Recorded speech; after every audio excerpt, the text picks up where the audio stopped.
Welcome back, guys. We're here with the Two Pieces podcast. I'm Siobhan, and this is Luke. Hello. We are... we might have scared you there. And what else might have scared you is that I have introed this podcast where Luke did 2 in a row, unbelievably, over the last two uploads. And people were definitely keeping count. People were definitely keeping count, and people definitely noticed the pattern in 4 episodes time that we decided randomly we would do. But, here we are. We've set the record straight. We've come clean to you. And also the stars have once again come into alignment. I'm here introing. Also, not to break the fourth wall or the illusion too hard, but this is the first time first time? I don't know. This might be the first time even explaining it is breaking the illusion. It's been 2 weeks since the last episode because I guess little housekeeping, we have changed the release day. So whatever day this episode came out for you, this is the day that the episodes come out now. But what this means is we briefly touched on our experiences with starting this new anime challenge. Mm-hmm.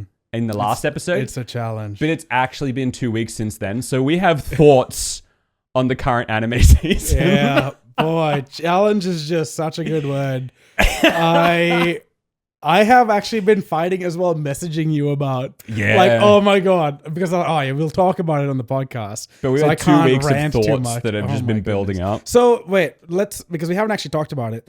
Because of the lack of an episode last week, we are now on everything that we are actually still keeping, have watched at least 3 episodes. Yes. Yep. Okay. Yep. Cool. We're on the same page. Yeah. I'm as of today caught up with 3 episodes of everything that I am keeping, and obviously 1 that I'm not keeping. Yeah. Oh, so you're not obviously, but not obviously. Well, how about you get into it then? About what? I guess we don't want to harp on about it too much, but maybe just. Say what your general thoughts, and then also what you may or may not have kept, because it's 2 weeks worth of stuff. Yeah, so just to quickly fill in anyone who doesn't know what we're talking about, we have an anime challenge where we pick 6 anime each from this current anime season, 6 different shows, and then we randomly got assigned 6 different shows, and we have to watch them all, but each week we each get to cut 1 show if we want to. So if there's any that we're really not enjoying. And because it's been 2 weeks, that means we've had 2 chances. There's 2 different shows. I don't know about you, but I have used both chances. We'll get to me. What I will say is genuinely a lot of the shows that I was heavily invested in cutting after watching the first episode, there is a little bit of you do get... I do think some of the shows do get better after the first episode. And I do think that part of that is just because you just literally give them more time to really kind of show what they're about. And so I actually have found them to be less painful as they go, except for freaking Kujima. Why sing when you can warble? That show, man. the human-sized penguin-looking Russian bird. Okay, so this wasn't on my list. So I don't actually know anything at all about it, but I guess this is this the one you're cutting on week 2? That's the one I cut. I was cutting week 2, and I would have cut it week 1, but I had to cut Needy Girl Overdose week 1 because it just didn't make sense. But this one is just painfully annoying.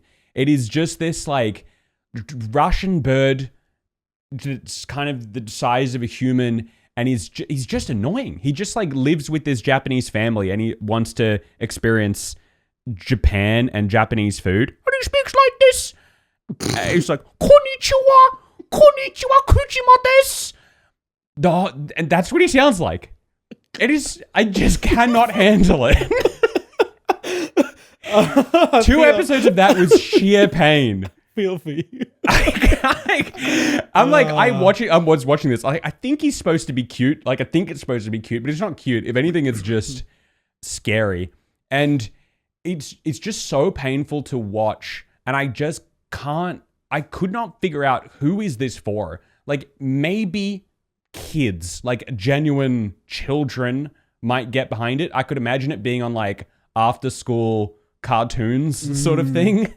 But like, it was just so bad. This one was randomly assigned to me. I did not choose to watch this one. It was so bad. It had, I would say, zero redeeming qualities, other than the Japanese in it was very like rudimentary. So I found myself understanding a bit more of it. A bit more of it than other, because I guess Kojima is from Russia and he's not really supposed to speak Japanese that well. And so they kind of use, I guess, simpler Japanese. And so I found myself understanding a bit more of it, which was fun in its own way, but you got to listen to his voice to get through it. So I just had to cut it. I couldn't stand that one. Most of the other good ones, like Witch Hat, Atelier or whatever, Atelier. Yeah, I'm not really sure how to say it. Because I've been watching the English dub. Oh dear. And they don't say Atelier. They say Atelier. That's probably not the same word. Questionable. Well, maybe it's like a French word or something. Maybe that is really the correct pronunciation. We're wrong. But that's been good. In my head, I just say Atelier. Yeah. But that could be so off. Yeah.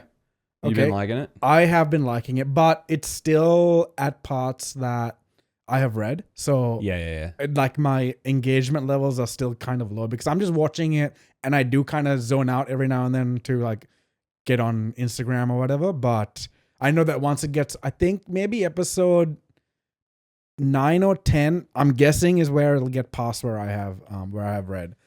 But I know it's, I'm going to keep it. That's just not a show I'm going to drop. Yeah.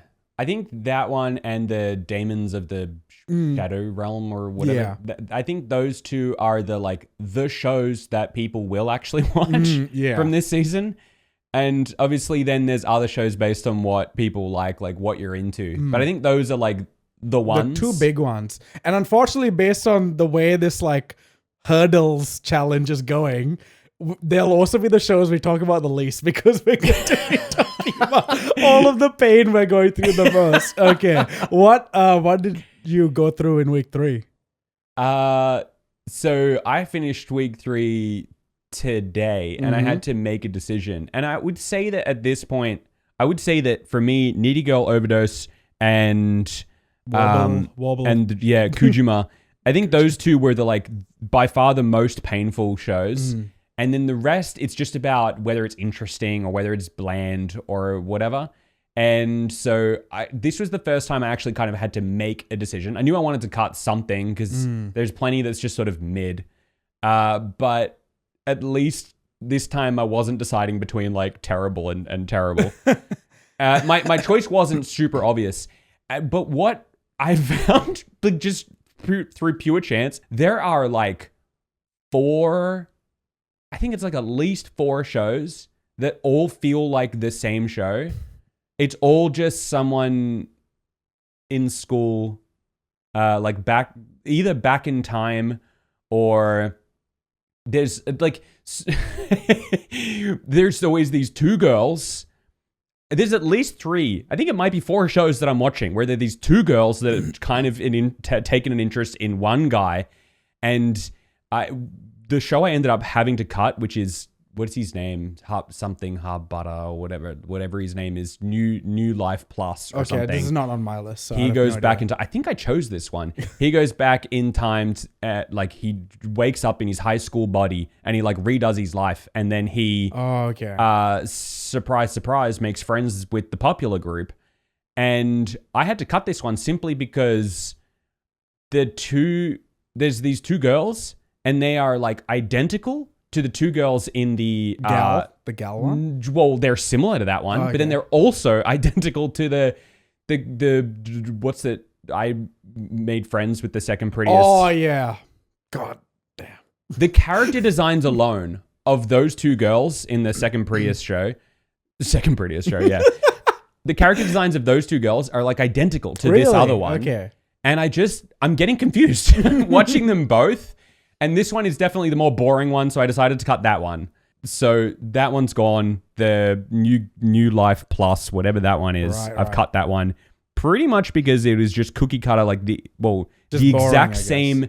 It's a slightly more boring version of the exact same show that I'm already watching. I guess they're this is true capitalism and real like survival of the fittest in the anime world. Yeah. All right. So for me, you know how you were like, I can't remember exactly what you said a few minutes ago, but you were saying how the first episode you had like this feeling, oh yeah, like but it could get better. For me, it felt like the opposite. So it got worse. Some of the first episodes that I was like, oh, you know what? I didn't have much hope for this, but I watched the first episode, it might be all right.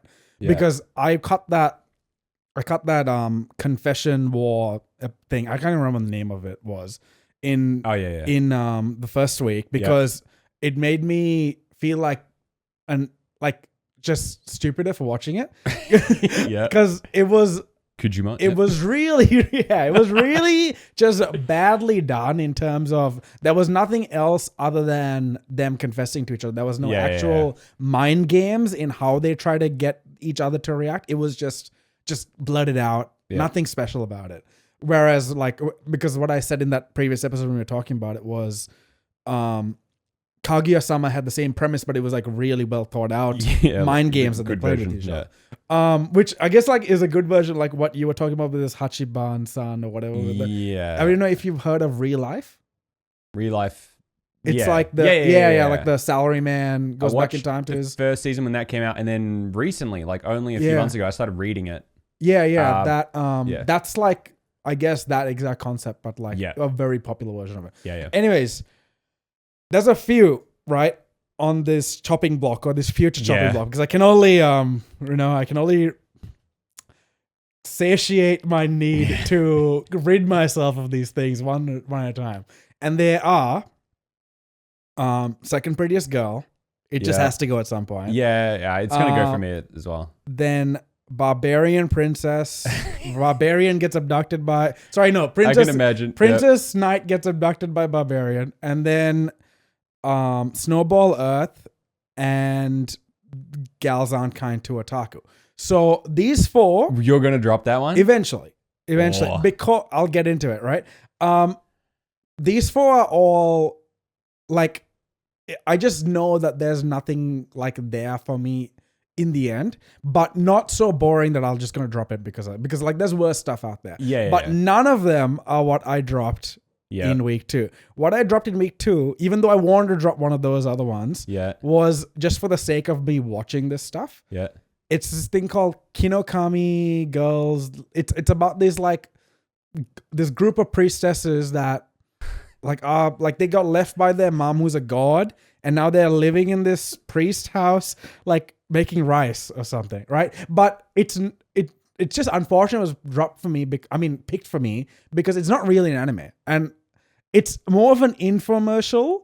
Okay. For cooking. It's like genuinely the first episode starts off with actual anime, like animation, and then halfway through the episode it swaps to like a light novel, like genuinely a light novel, like or like a game, like those light novel games. That's I'm not saying visual the right word. Visual novel. Yeah. It swaps to this visual novel game where like it has a cutout and like they're just like moving the cutout around, and then they're saying stuff, and then these pictures of like cooking instructions come up, and then I was like, okay.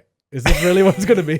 Second episode, it's also really hard for me to get. Like, I found a stream for it, so I was watching it, but then the second episode was really hard for me to find. I was like, God, I eventually found it, watched it, and it was like, why am I putting myself to watch this like cooking instruction show? It's not really an anime. Like, if it was like, oh yeah, these girls and the cute girls doing cute things sort of thing, it's not even that. It's genuinely like visual novel instructions for cooking. And not really worth it. So that had to get the cut just for the sake of me not having to spend so much time looking for this episode to watch nothing for half an hour. Or like 22 minutes. Then week 3, I had to pick between the 4 that were on the chopping block. And the safest from them is actually either Gals Aren't Kind to Otaku and Snowball Earth. Gals Aren't Kind to Otaku, it's just... I think it's... Isn't it? Oh, gals are kind. Gals can be kind to otaku. Gals can be kind to otaku. The opposite thing. Gals can be kind to otaku is like totally inoffensive. Yeah. So like it's fine and I can watch it and there's nothing wrong with it. It's just this like the first episode was really quite good. And but that was it.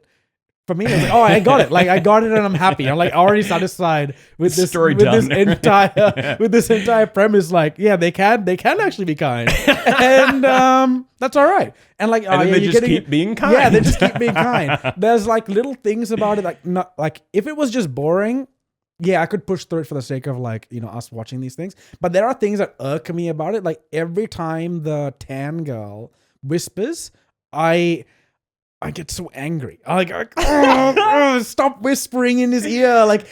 And then she'll say like in this like sort of sultry voice, like, why are you doing that? Like in class, you're whispering into his ear in class. Please stop. So yeah, clearly the tall girl is like best girl in that show for me. Right. Yeah. But because she doesn't do the whispering thing, she's just like a tsundere, which is much easier to deal with for me. And then the other one that was most safe for Snowball Earth, the first episode was like, honestly, like more on the boring side. So I was like, oh, this is like going to get cut. I think some people might think it would be really exciting because you don't have it on your list, right? No. So the first episode's like this action-packed Gundam sort of thing, like fighting a whole bunch of monsters. But then the episode ends with he fails in space fighting the monster like colony. The robot sends him back to Earth. It's been 10 years since he set off in this expedition to like destroy the alien colony. Yeah. Lands on Earth, and Earth has gone into an ice age. Okay. And everything's gone, and he finds that like nothing's the same. He was pretty much the hero of Earth, but now like Earth is kind of like a completely different place. And I was like, oh, you know what? Maybe the Gundam show might have been like somewhat interesting, but now it's just completely different show. And then episode 2 and 3, yeah, genuinely just a different show. It's not about him being the hero of Earth, but like maybe like finding himself and stuff like that. Okay. So I decided that's gonna stay as well. I'll keep watching that. There are things about that irk me as well. I don't generally watch or like to watch when like characters are just like, I get it when they're socially inept, but like when the social ineptness comes to like the point where like, oh, like I get that you're socially inept, but maybe you should have died by now because like you're in this world that like can't handle this. Like it's different to being socially inept like in the real world. Like, you can kind of like understand that someone doesn't want to deal with those situations and they won't. But there's no like monster, like no like gigantic mega monster that's about to crush and eat you in real life. Yeah. Whereas in this world, a person struggling to like say something or like run away when something's happening or like communicate their feelings in that fantastical world, you probably would have died because you would have like struggled too much to like do something in time. Yeah. So it just, I don't know. There's things about it that don't make sense to me. But they survive. The two that were really, really close to being cut were the barbarian that abducts the princess and Second Prettiest Girl. Second Prettiest Girl. Oh my God. It is just wish fulfillment. Have you cut it? To the max. I hate every second I watch it. I hated the first episode. I hated the second episode. Because you picked it, didn't you? No, I picked the I Love You one. Right. Wait, did I pick it? No, I did pick it. The reason I picked it was because before we started this challenge, I watched the first episode. So it was like, might as well. I picked it. Yeah. My God, it's crazy that you did that. I hate every second of it because it is just, it's wish fulfillment on the author's part like to get this harem going. Kind of. And like, there's even this third prettiest girl now, like the redhead. They don't even want to call her that, but she's probably that. She's in that group of like the three girls. I haven't cut it. I cut the princess that gets abducted by the barbarian. Yeah. That is even worse wish fulfillment. Right. I don't want to hop on too much about it, but it's kind of like it's just bad writing, I guess. Yeah, okay. Just bad writing. You can tell that it's not been thought out very well. There's certain parts about it that they've like wanted to go deep into, but then they kind of didn't figure out the logic of the entire world. And I really hate characters that just yell. Yell all the time whenever something happens. Yeah. There's a bit of that in Snowball Earth as well, but I feel like you could kind of tell just from the poster art of it alone, like it was just going to be a bit meh. It was meh. And then the barbarian, like when he shaves his beard, is like this super hot young guy. As soon as I saw that, I was like, this is not gonna last. It is gone. It is gone at week 3. Yeah. I watched 3 episodes. That's more than it deserved from me. It is interesting. It does feel like maybe our tastes might slightly diverge at some point. Just quickly, what are your thoughts? I'm interested in your thoughts on 2 different ones that I think we both have. One is Aaron the Southpaw. I don't have that. Oh, you don't have that? No, I don't. I thought you did. No, I don't. I was interested in it when you got it picked for yourself. But I actually have watched the first episode of it because I was interested. And I thought I liked it. I liked the first episode. I feel like Aaron the Southpaw for me was like, I didn't really like the first episode. And it's gotten a little bit more interesting as it goes. It's one of those ones that like, it's going to have to convince me. I'm not cutting it soon, but I'm actually very interested to see how many of these shows convince me just through like sheer like scraping by. Yeah, because survive. There's so many shows that I would cut today, but because I can only cut one at a time, I feel like there might be quite a few. I wish if I could cut a bunch at a time. There might be quite a few that I'll get like, by the time I'm 6 or 7 episodes in, I'm just going to be like, I don't know. At this point, I'll see how it ends. Like, I'll stick it out. Yeah. Second of all, what's your opinion on Rooster Fighter? That's fun. Because you hadn't even seen that in episode 1. Yeah. I'm enjoying it. I'm having fun. It's just like, you know what? It's really interesting. The premise itself is like One Punch Man. Yeah.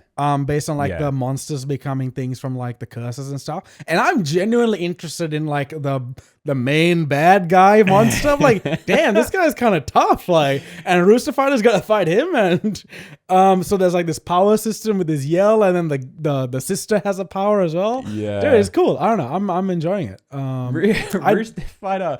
I watched the first episode and I was like, this is just silly. Like it's just silly, and it's like, I always wonder with these anime where it's like, it's clearly made for the meme. And it's like, maybe if you're young, and like my opinion at going to the first, like after watching the first episode was like, I guess if you're young and you got heaps of time, you watch these like meme anime, and then like, you know, that deer one? Do you know? Yeah. Shokotan. Yeah. Something like that. Because I watched the first episode of that on my anime recommendations video I made for my channel.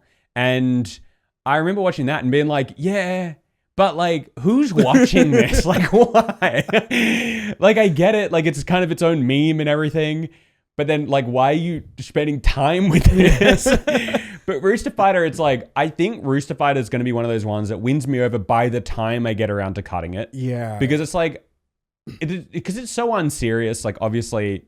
But then I think maybe the charm will eventually win me over. Like every week I kind of like it a bit more. Yeah, I like the voice acting, and it's like so over the top. And Are you watching the I swapped tracks for a couple of things just to see what it's like. Both are good, I think. Both are quite good. I like the guy's voice more in Japanese. Okay. But then like, I feel like he's got a good one in English. He's got a good one in English. I don't dislike the English one, but I like just especially the one-liners in Japanese are like good. Yeah. And then most of like the general stuff in English I like more, I think. I've been watching any of them that have dubs. I've been watching the dubs just because it's like easier when I'm cooking and stuff because you need to get through a lot. It's getting easier. Like each week I'm noticing one episode less is kind of like every week it feels like way easier to get through it all. On Saturday, I was like, I'm gonna get through a bunch of these things. Like, going to get bang. I got them all out. I really thought you were watching Aaron the Southpaw, and I was interested to know. Yeah, it's definitely not on my. But I will watch the second episode. No, once I get maybe after next week, where I have one less thing to watch again, then I'll add Aaron Southpaw in. I will like sub it in. It's like, oh yeah, I'll watch this on my own terms. But yeah, because the first episode of that, I enjoyed it. I really liked. I don't know if you've heard of it. I can't even remember what the name is, so it's gonna be hard to describe. But it's a painting anime. It's on Netflix. It's like Blue Period. That's what it's called. Blue Period. It's also painting related about this or like high school art student that saw an amazing painting when he was in high school and then decided to try to get into art in college. Right. And I don't know, I guess I've always sort of like been a little bit interested in art from childhood. I used to draw a lot when I was a kid. I don't know if you remember. I remember in year 7, I was like drawing a whole bunch of anime stuff, and Xavier comes up to me and he's like, "Yo, Yu-Gi-Oh, what you drawing next?" He called me Yu-Gi-Oh. That's my favorite anime character. I was like, what? And that's like, and then I started talking to Zave from like, that's how we become sort of friends, I guess. Yeah. But yeah, I mean, that's a crazy memory to bring up. Anyways, yeah, so I've always been a little bit interested in art. And so whenever anime sort of like goes into it, or like any real hobby that I've had in the past, I'm a little bit more inclined to give it more of a shot. Yeah. So it's kind of sad Aaron the South Pole wasn't assigned to me. And I should have picked it myself, but I didn't really know what it exactly was until I watched that first episode. It's kind of on that topic, but obviously not on the anime challenge thing. Did you watch 100-meter?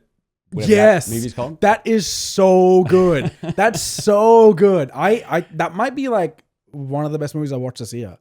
So that movie, that and Aaron the Southport, both of those to me, it's like I think one of the things I struggle with anime, and somehow it seems to be as I get older, one of the kind of anime tropes that I struggle with is like when it's really angsty. Oh, okay. Yeah. And it grinds me a little bit. It's like, because 100-meter, is that what it's called? What's it called? 100 meters. Yeah, 100 meters. I really liked it. And I found it very creative and everything. But it's like the sheer level of angst. Sometimes I'm like, it takes me, it's like you have to like suspend some disbelief and be like, we're just pretending that this is important, as serious as they're making it out to be. I mean, as we were talking about with a few of the episodes or the shows that we were talking about, it's hard to believe a real person can like feel these things or like go through this thing because of how people are acting or like yelling just randomly whenever someone does something. And it can take you out. If it takes you out enough, you're gonna really not want to watch it. So how did you think, or if you have watched it, what did you think about Look Back? Look Back? Yeah. Look Back it became a film, like an anime film, but it was originally written as a one-shot by the guy that wrote Chainsaw Man. And in it, it's a bit art related, but like it's about these two kids. One's a artist from childhood. Right. And always submits her art to the school like newspaper or gazette or whatever. Yeah. And this other kid who's a massive fan of all of this art that this kid is doing every month or every week or something, starts to pick up art. And then the original kid kind of teaches her how to do art. And then she kind of skyrockets past her. And it's this story of like understanding your own feelings and like self-worth and skill and competition, rivalry. Similar to 100 meter. It's pretty similar, I'd say, to 100 meters. But I think Look Back is probably a better film. But both really, really good. I do think on that angst thing, first of all, there's rehash like just such a classic debate. I do think that, because I also watched 100 meters dubbed, and I do think that hurts it, and not for the reasons. I have no problem with dubs. Like, people trash on dubs, and I just feel like, first of all, like, rude to the English voice actors. Like, they're not bad. I feel like, people trash on dubs, which is just so ridiculous, because it's like, well, you're just assuming that because they're speaking English, it's going to be bad. Like, I just find that ridiculous. But I do think when it comes to the angst thing, it helps to kind of remove yourself from the reality of it. Like, when it's dubbed, it's like it feels so much more cringe when they're being really angsty about something that just feels silly. Yeah. And then if it's in Japanese, you're one step removed. And then I think even better than that, if you read the manga, then it's like so much easier to get behind the seriousness. Yeah, because you'll never like imagine like the worst way possible to say a line. So you can kind of like get behind the seriousness of it. But then in like the English, I don't know if you watched 100 meters in English. No, I don't think I did. I I'm pretty do sure I watched it in think that Japanese. that's one of those situations where it must be better in Japanese. It just must be. And not because of the voice actors' performances. I'm sure the performances are fine. It just feels so silly Yeah. when they're... Like, I'm gonna kill myself to run this. He literally has to, like, his heart's gonna stop working. Yeah. It just, It Just takes... take my life. You have to like acclimate to it. It takes like the first 30 minutes just being like, whoa, okay. I mean, all right. It really is that important, Yeah. man. Maybe I'll watch it. You know what? I'll probably end up reading it. And then I think I'll enjoy it a lot more when I read it. And then I'll probably enjoy the movie a lot more after having read it. Yeah. But I can yeah. imagine that's possible. But anime is obviously one of our Something we interests. watch.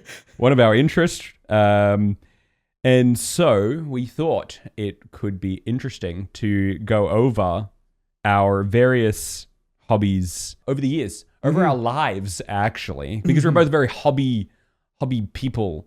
We get into hobbies and we like having them. Yes, I like things I like. Yes.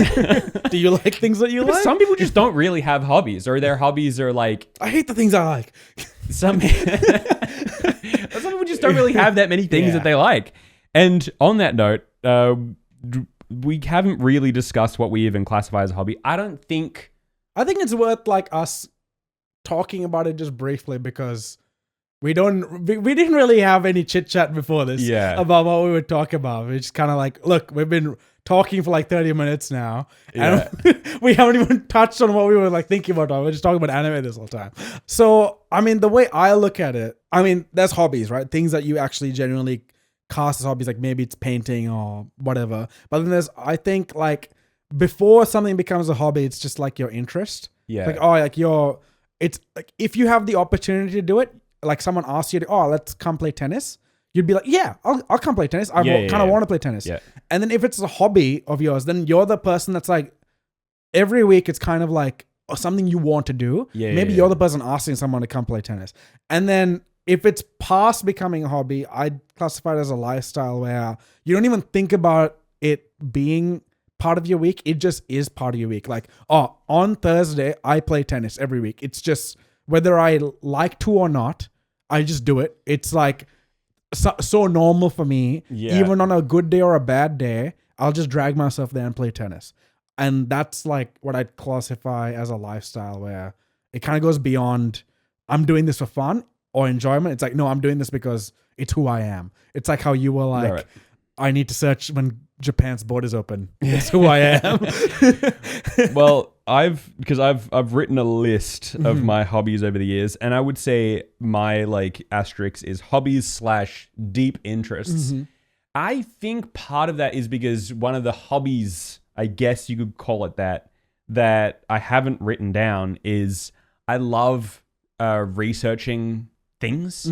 So I just love researching in general. If it's something that I'm interested in if it's, it has to be something I'm interested in, then I will research something to death. And so I think that means that the reason some of the things I've written down are just like a general, like one of my things here is a band, a specific band. Oh, that's cool. And I would say that was definitely a hobby for me because it was like hobby level time spent researching and like obviously listening, but like knowing everything there is to know about it. It was like, so there are some things on my list that are just, it's just a thing. It's not like really an activity, but it's a hobby. It was a hobby, at least was a hobby for me because of the time I would spend, researching it and all that kind of stuff. So that's my little caveat. Do you have any chronologicalness to your list? Okay, cool. Then let's try to like tackle this in maybe 5-year spans. Yeah. I mean, I can't imagine a 0 to 5-year-old having a hobby because like, bro, what are you doing? Well, actually, that's... No, I don't. I was going to say, I think we might need to stop the recording and like, let's just sit you down and talk about what a hobby is because I still haven't seen what your list is. But even 5 to 10 is kind of pushing it, but I think you can have some pretty deep interests or like forming of interest when you're 5 to 10. Did you have anything there? So I kind of have 12. I have 12 hobbies when I was 5 to 10. Well, definitely under. So at the very first one I wrote down, if we're going chronological, was like before I ever had the concept of a hobby. The first thing I remember actively often doing that I considered part of like, what I do is watching my brother play video games. Okay. So, and that's, I guess, to distinguish from, I guess a lot of kids grow up playing video games. And up until like 10, I didn't really play video games. I just watched my brother play video games. And that was the closest I got to Playing a hobby. video game. Okay. Because I guess if you were playing video games, you could call that a hobby. Yeah. Like you like, because we're saying, oh yeah, you don't have hobbies up until you're 10 years old, but you can, 6 to 10 years old playing Roblox every single day. Like something you're looking forward to doing is, and you do it like regularly or like pretty consistently. I'd say you can classify that as a hobby. I mean, you don't say walking is a hobby just because like, I mean, unless you're going out specifically. Like, but I'm saying walking to school isn't a hobby. You just have to do that to do the other task. I think it's... But if it's like you're specifically looking at a specific task and that is what you want to do consistently, yeah. I really think a big part of hobbies is like self-expression. Like how do you identify? Like it has to play into your identity a little bit. Because there are things that you do that you don't classify a hobby, like you said, just walking around. Yeah. Or sometimes for some people, maybe it's like watching shows or watching TV, but you don't consider it a hobby. And I think it's just because you don't identify it like that. But some people do. Like some people will watch shows, or maybe they walk and they consider like some that their people hobby. really, really like Friends. And they will tell people that they like Friends and want to talk about Friends and like go to trivia nights about it and stuff like that. I'd say, oh yeah, then, watching those types of sitcoms, that was probably like your hobby. And maybe still is your hobby because you like want to watch reruns and learn more about the show so you can do more trivia or something like that.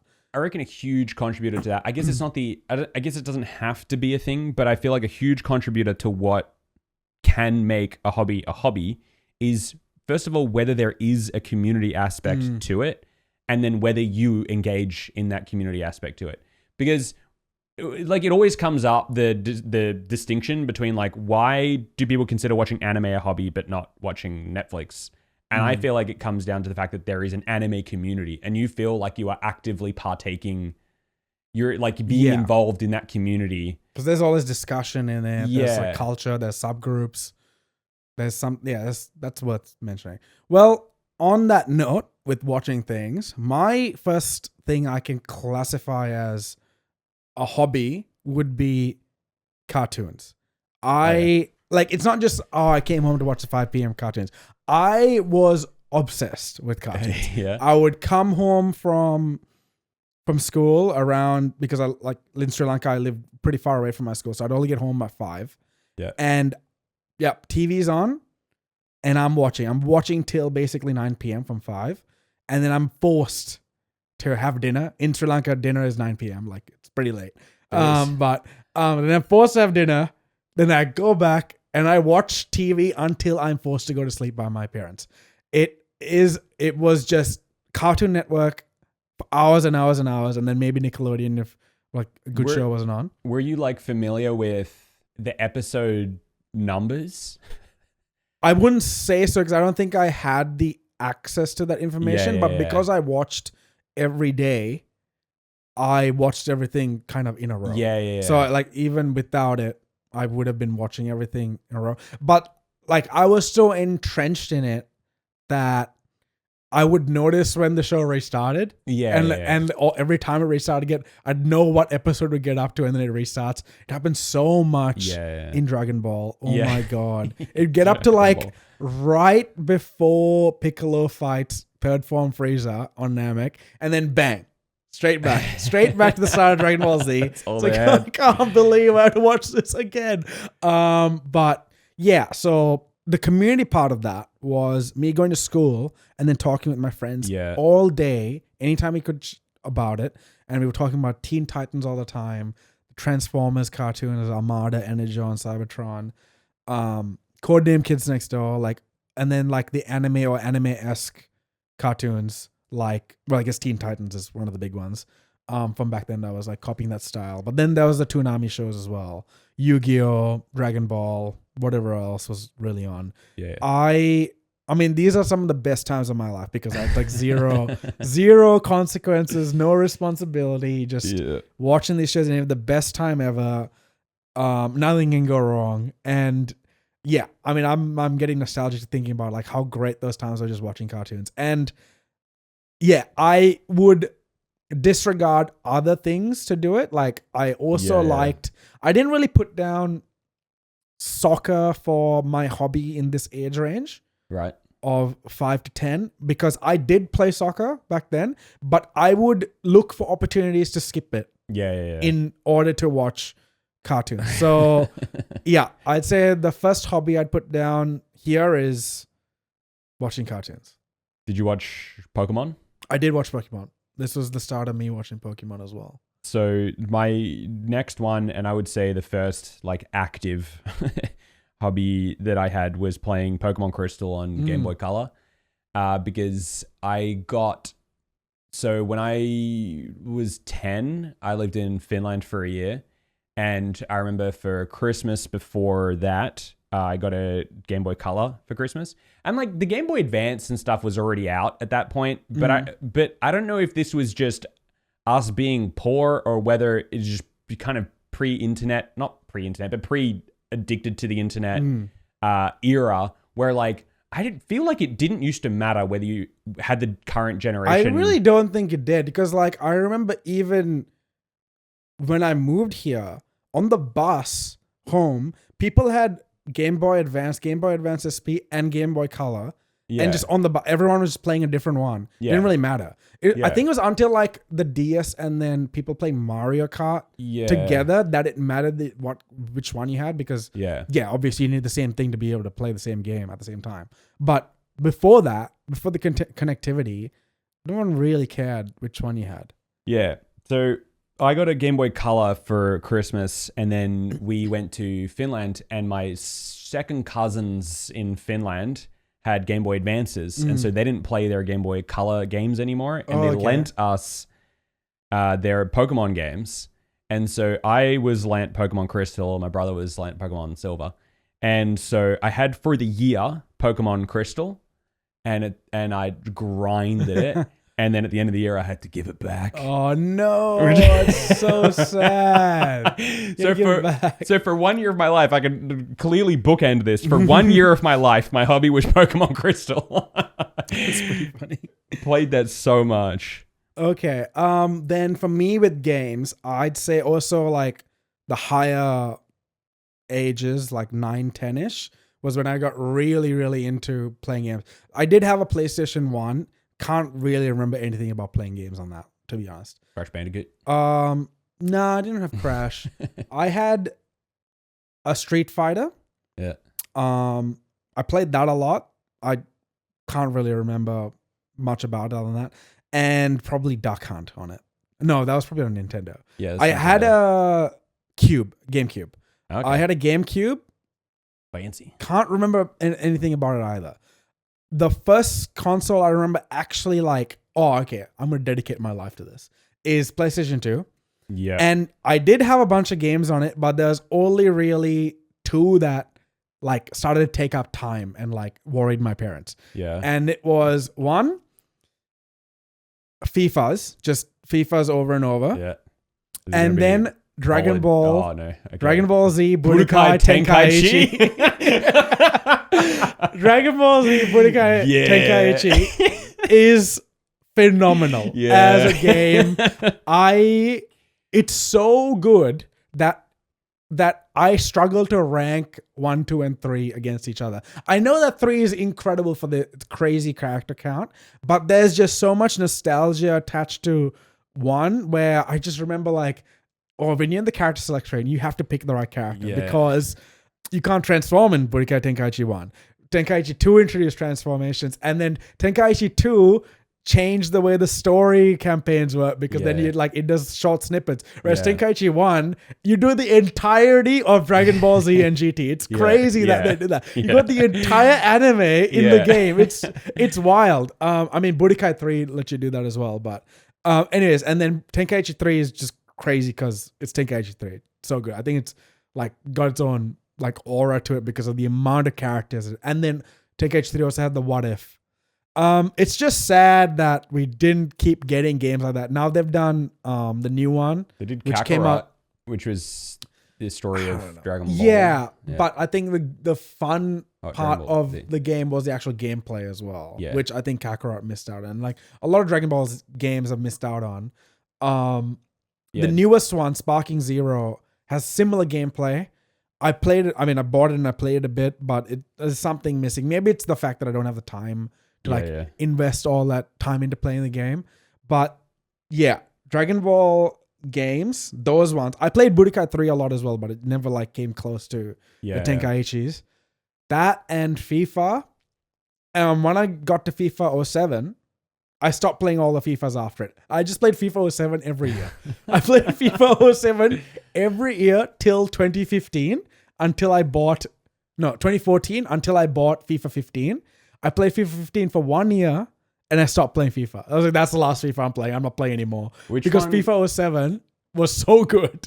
So long. Which one was the one that had the "Let me entertain you"? You know that I'm song? not too sure. One of them had that, and that was the one that we had. FIFA 07's best song is probably Supermassive Black Hole. Oh, okay.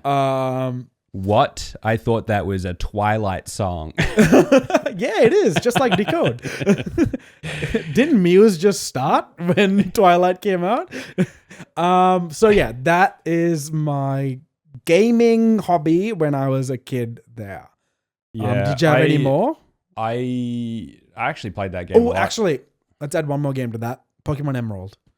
Okay. Emerald, I probably had a similar thing to you with Crystal, where I just kept playing it. It's the only game I had on my Game Boy. Yeah. I didn't have any other games. At one point, I borrowed the Teen Titans game because I love Teen Titans. Borrowed the Teen Titans games from a friend, beat it in a week, and then gave it back to them. Yep. And just kept playing Pokemon Emerald. I probably have beaten Pokemon Emerald. You know what? Probably like a concerning amount of times. Like it's just you would start again. I would just start over after that Battle Frontier and then do it all again. And I'd never deviate from my starter. I would never pick Trico or Magip. Just grinding just it over. torching to Blaziken, and I would refuse. To like care about type matching. Like, no, Blaziken is going to beat every opponent that I have every time. I don't care what it is. Blaziken's the best. And yeah, then I'd like go and capture Kyogre, Groudon, and Rayquaza, and they'd just be the backup in case something went wrong. But I would just have Blaziken through it all. My favorite Pokemon. I had my Totodile, my Feraligatr, and yeah, you just level that bad boy all the way up, and then who cares what else you have? Honestly, who cares? It's your starter, dude. Like, just care about it. It's like family. And for the record, my favorite Pokemon is Oddish. Oh, so there you go. At this stage of my list, I'm still 10 years old, and my next hobby, which like 30 talking about Formula One later. Like at this stage of my list, I've turned 12 years old. This one's interesting because this one we already get into like lifelong. Like this one started for my 10th birthday, and it is still to this day one of my big like obsessions.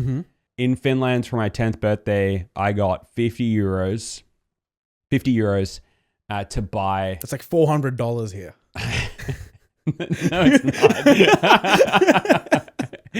I think here it would have been like $70 or something like that. Inflation, though. Well, yeah, but anyway. Sorry to sidetrack you. To buy a phone, because I think these days you hear 10 years old getting a phone, and it's like, yeah, sure. But when we were 10 years old, I don't know about you and the people you were around, but it wasn't that common for 10-year-olds to have phones. And the only reason I got a phone is because we were living in a different country. And in Finland, the kids are quite autonomous.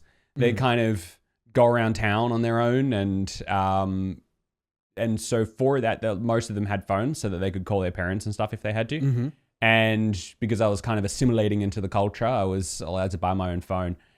And I like the way I obsessed over what phone I was going to buy. And this is like pre-internet. I don't even know how I obsessed over it, but I did.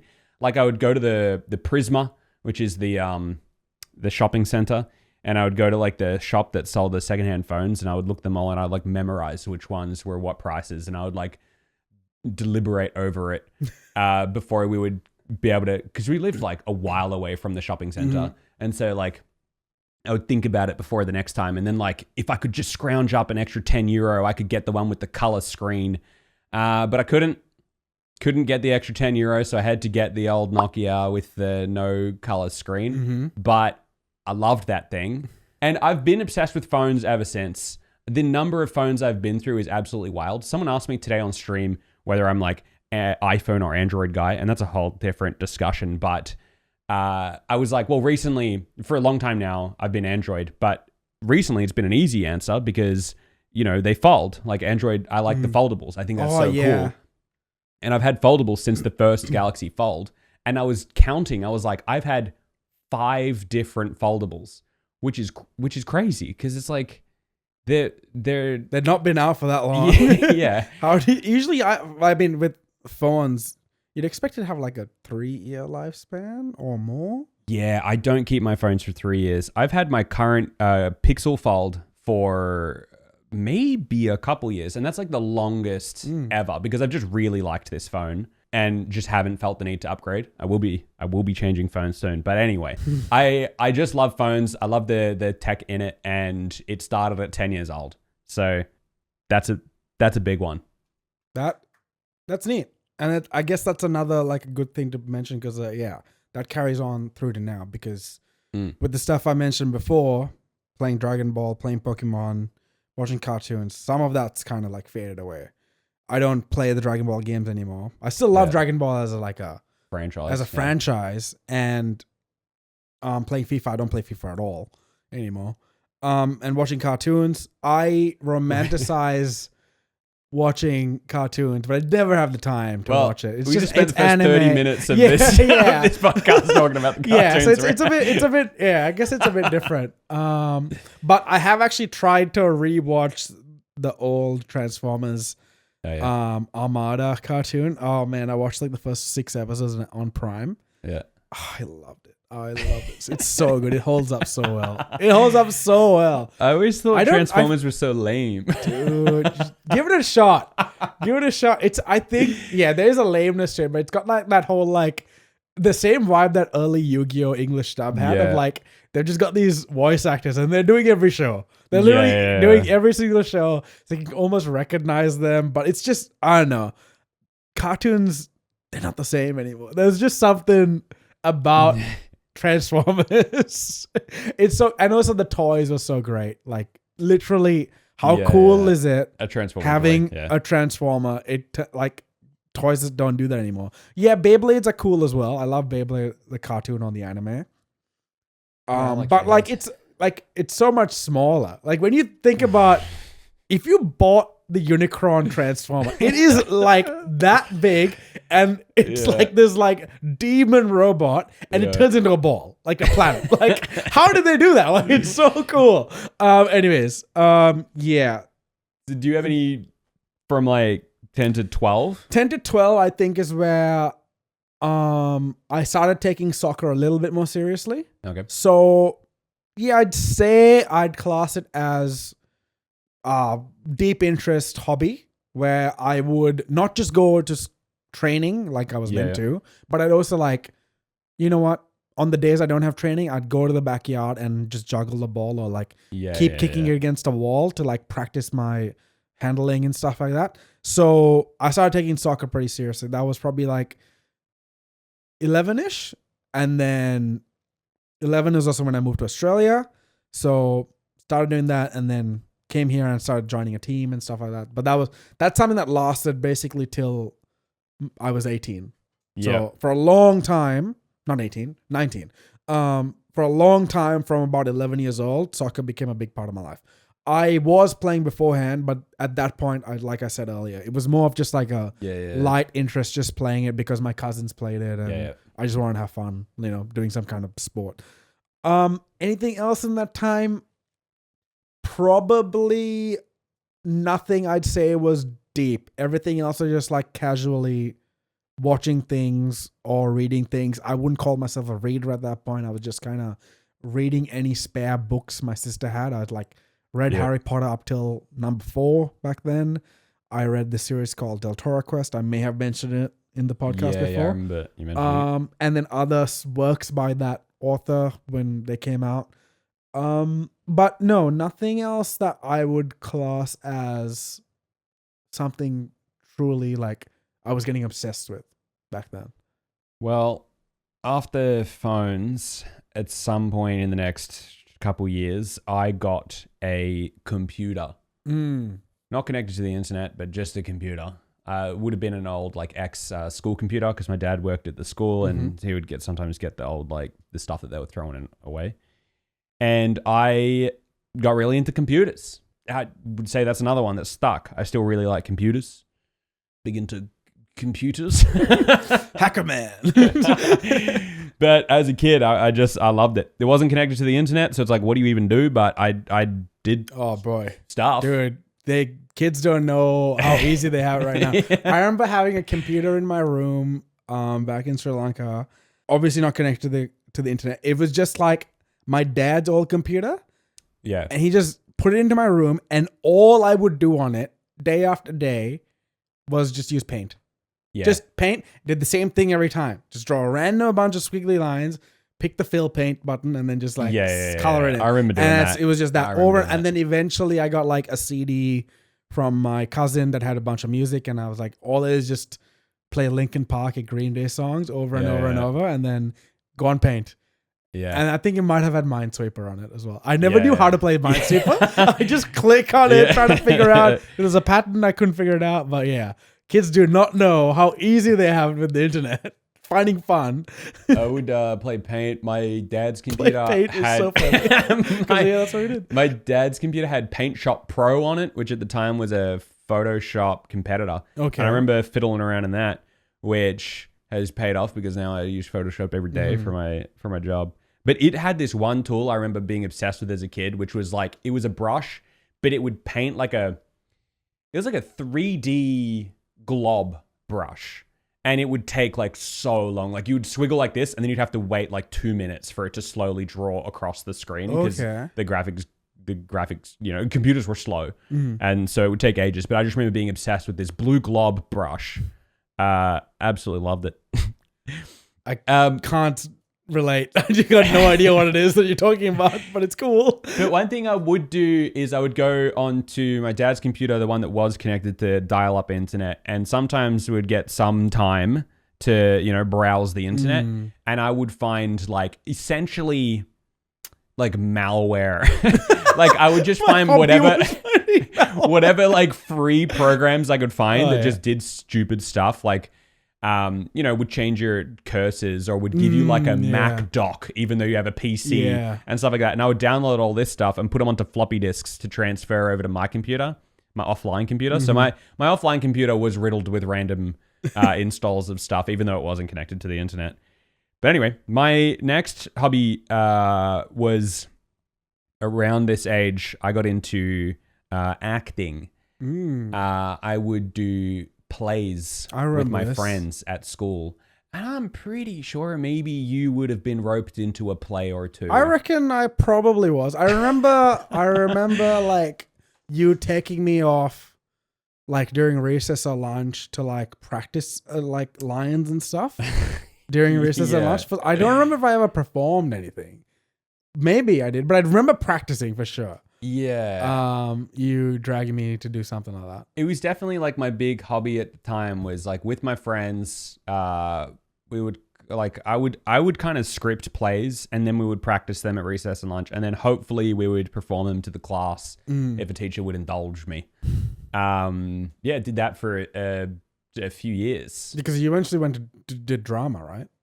I did some drama outside of school as a kid, and then I did some again later, just like spots here and there, not too much. But yeah, I was big into acting, and I always wanted to do like skits, like plays for the class, to hopefully make them laugh. Which We I can guess see. I was just like old school, like pre-uploading to YouTube. I was like, Yeah. I'll take the YouTube to them. I'll like. That's pretty funny. I'll come up with something funny and I'll sit them all down and make them watch.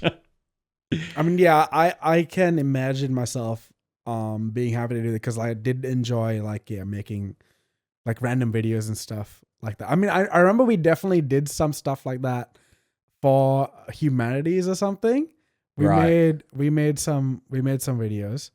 I think from here, getting to like the 15-year-old age, this is probably where my anime stuff really started. So before this, I had watched things like Pokemon, things like Dragon Ball, things like Gundam, Yu-Gi-Oh!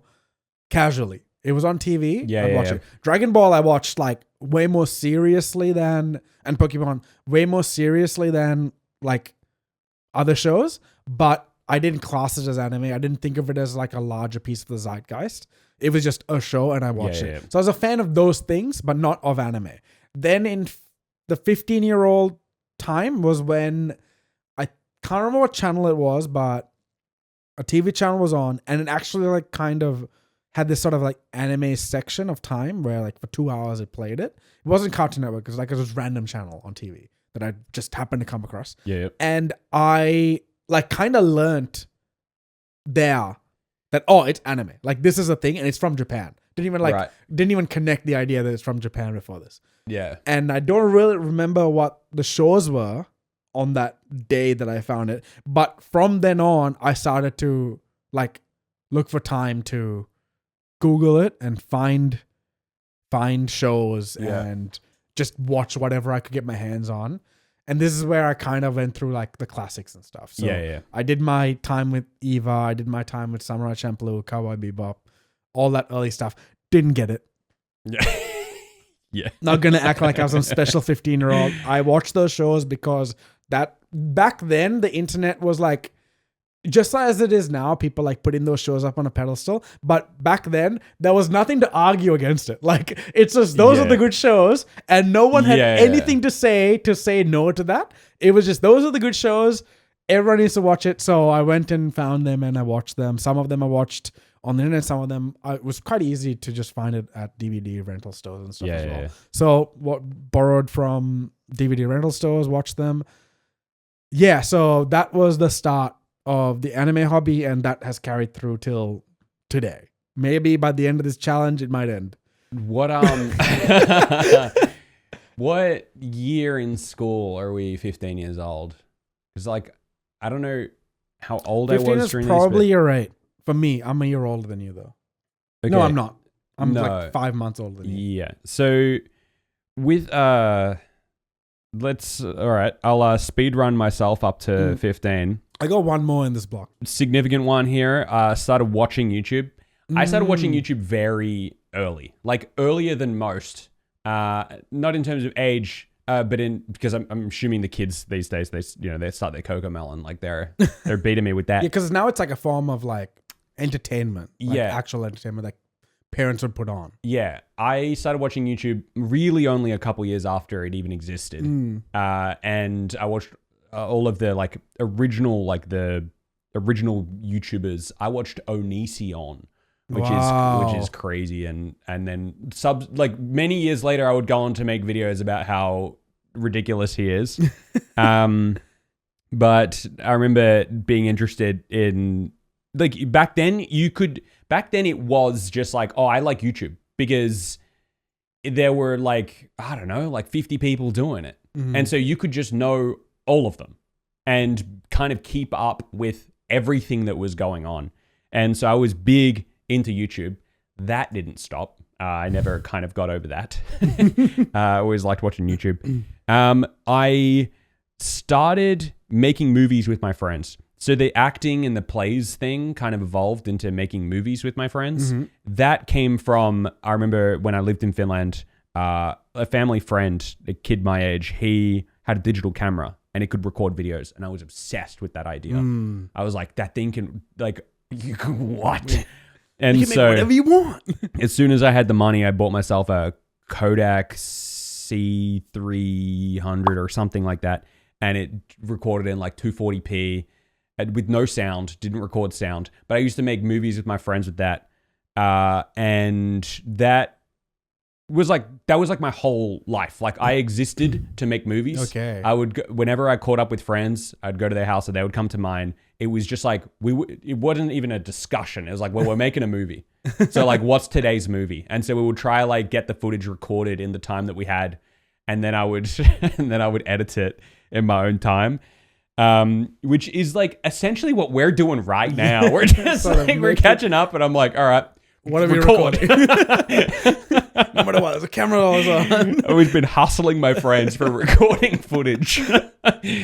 But I think I've talked about that at different stages before. It started with lightsaber movies. I always did lightsaber movies because I was into Star Wars at the time.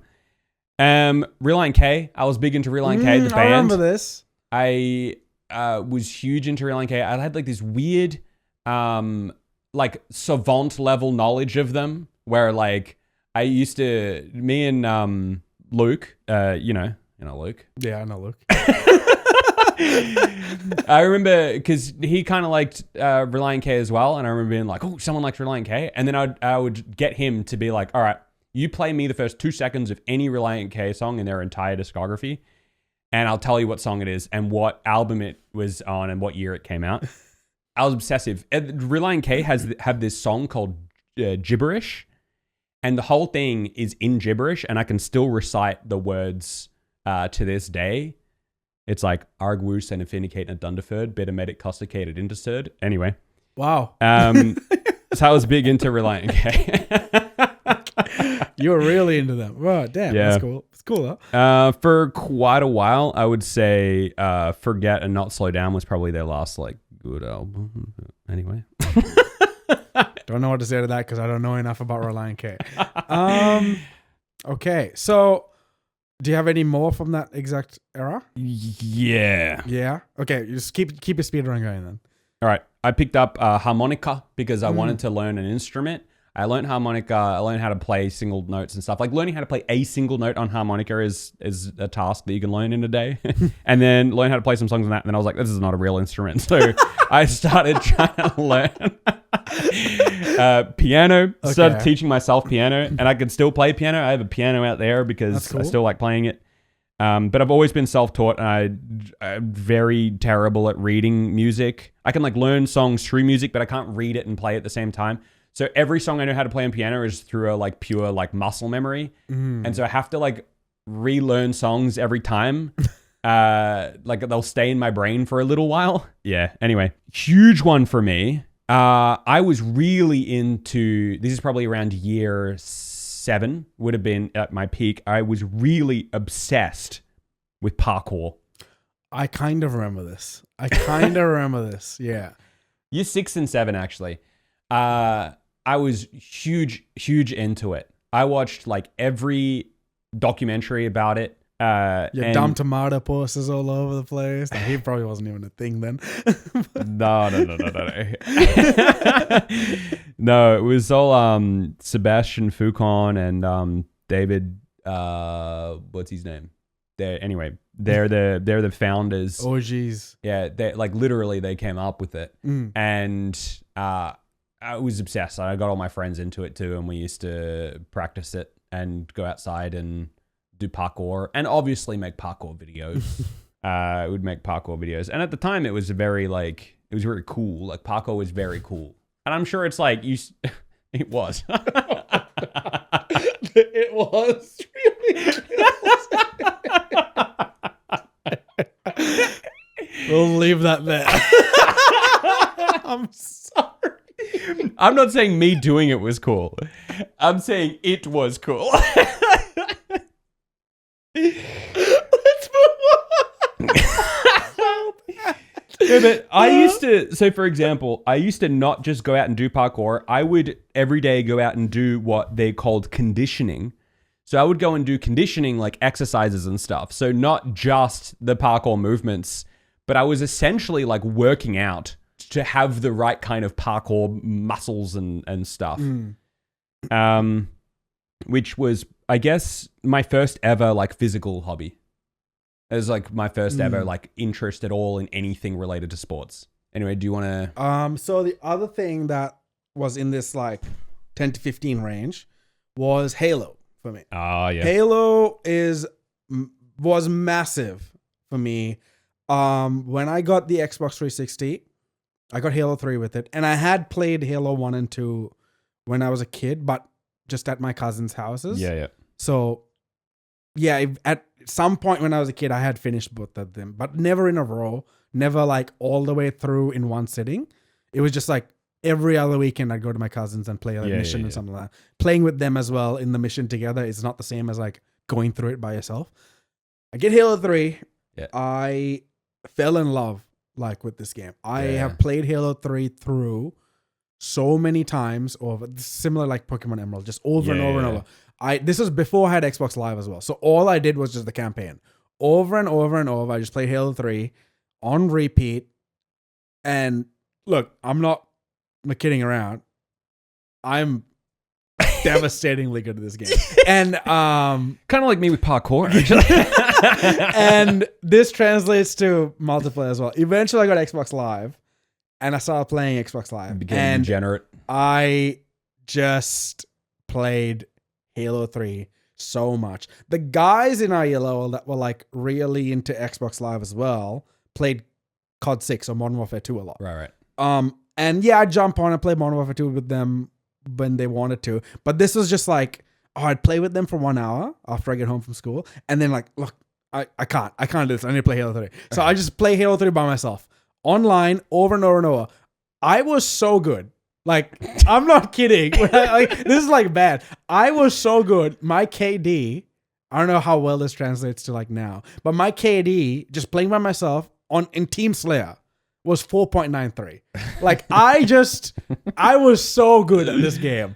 I very, very, very, very rarely lost. Just all the time. And then, I kept playing, and this is not just Halo 3. So like the Halo fandom and the hobby translated to me reading the books.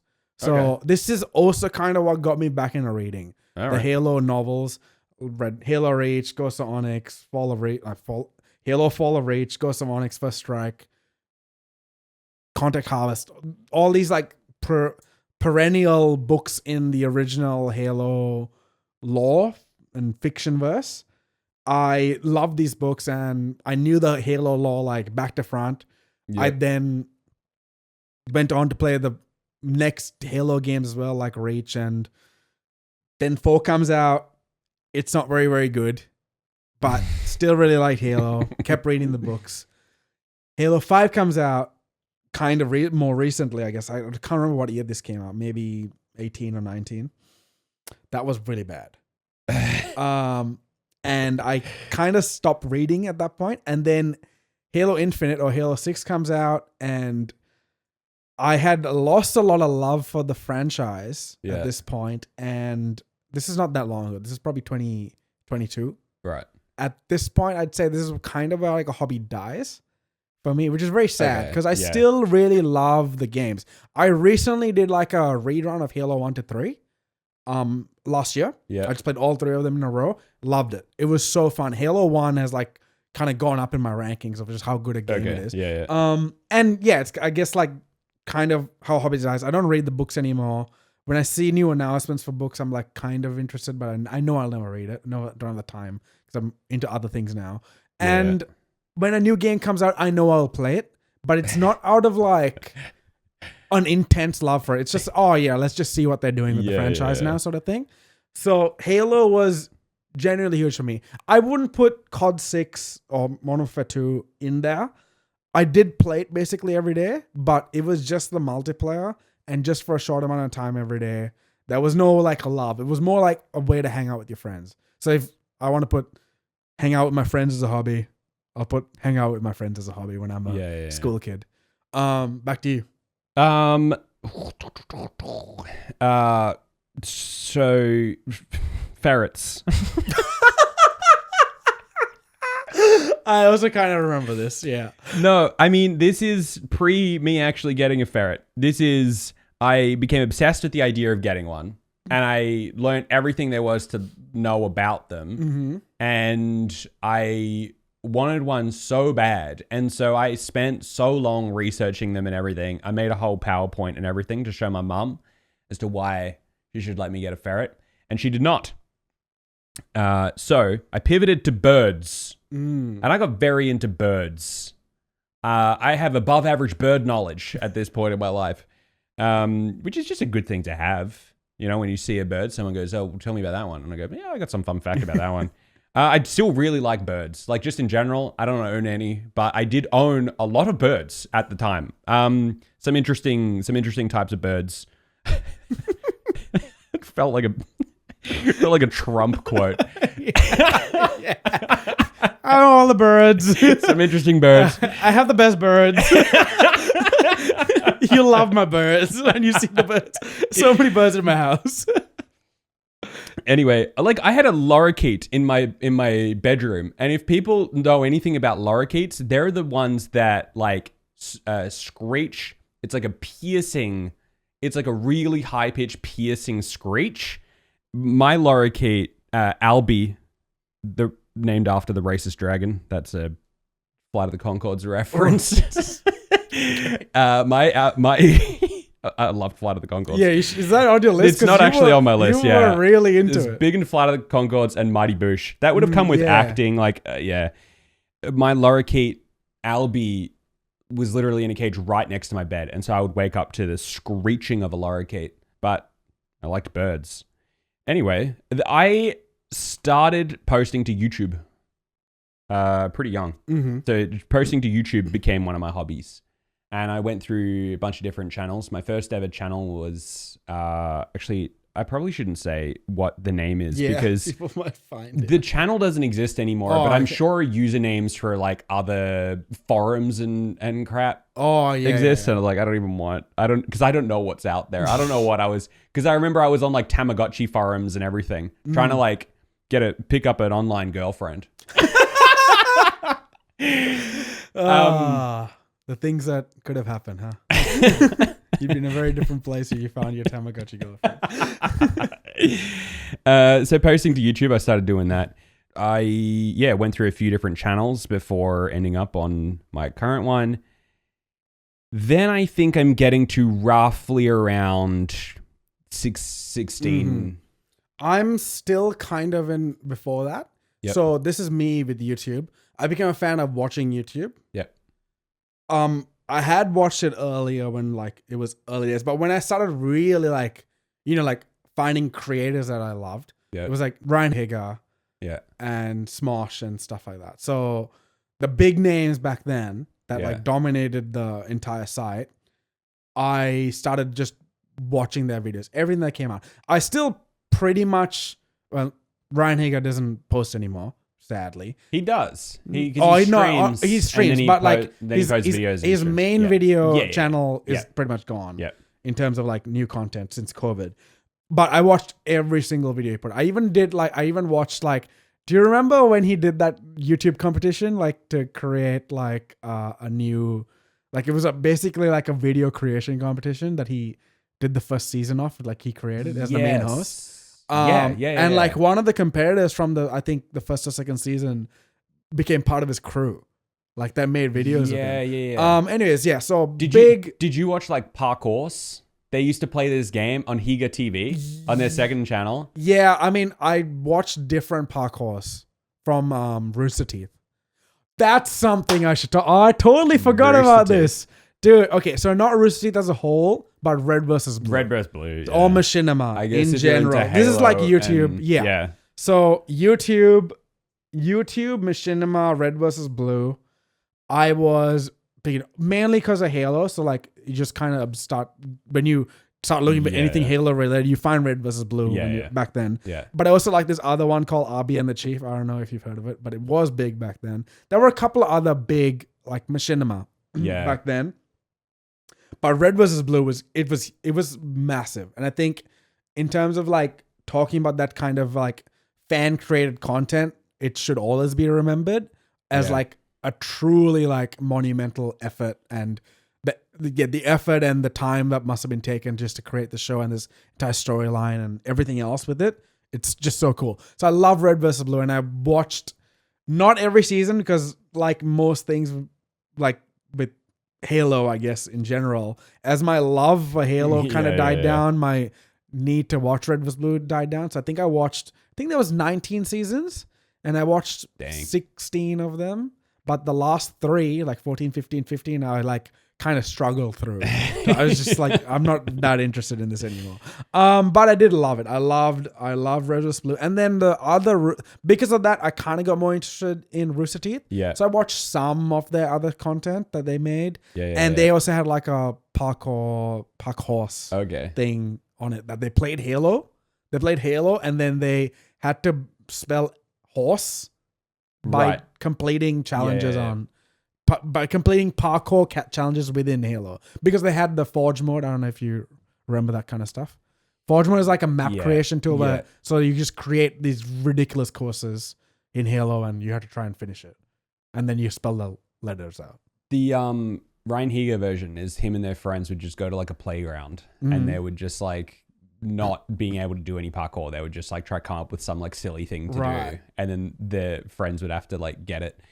But yeah, Rooster Teeth was, I don't know how this happened, but I didn't really consume any Rooster Teeth content other than their podcast. Yeah. Which is crazy. The same as Luke.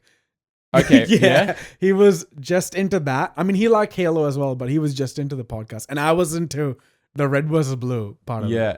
It's just crazy. So wild to be into like a whole like content, I don't know what you call them, like conglomerate. Yeah, pretty much. But just their podcast, because it feels like the podcast is what you would listen to if you're into their other stuff. Yeah. But I got into it because I like Gavin from the Slow Mo Guys, and he was in the Rooster Teeth podcast, and so yeah, I listened to a bunch of the Rooster Teeth podcasts. It was one of the first podcasts I really listened to. Yeah, so that actually reminds me of one, but it's probably a little later, so I'll just fill it in for later. Okay. So now I'm probably into the later teens as well.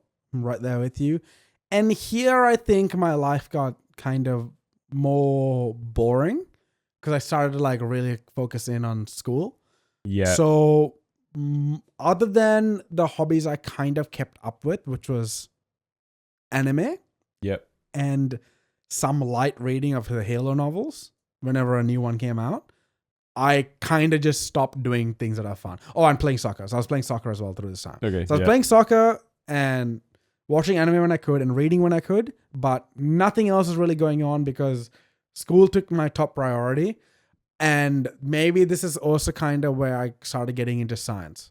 And I work in science right now. So like, I don't know if it's a hobby. It's more of a lifestyle. Yeah, I learned about physics and chemistry at this kind of age, and then it has lasted for almost that amount of time as well. Yeah, I think the next like 2 or 3 years from 16 onwards is going to be boring other than just the generic stuff. Well, I've got all kinds of stuff to fill in. You're doing all kinds of things. This was like peak hobby time for me because I never took school too seriously. And so I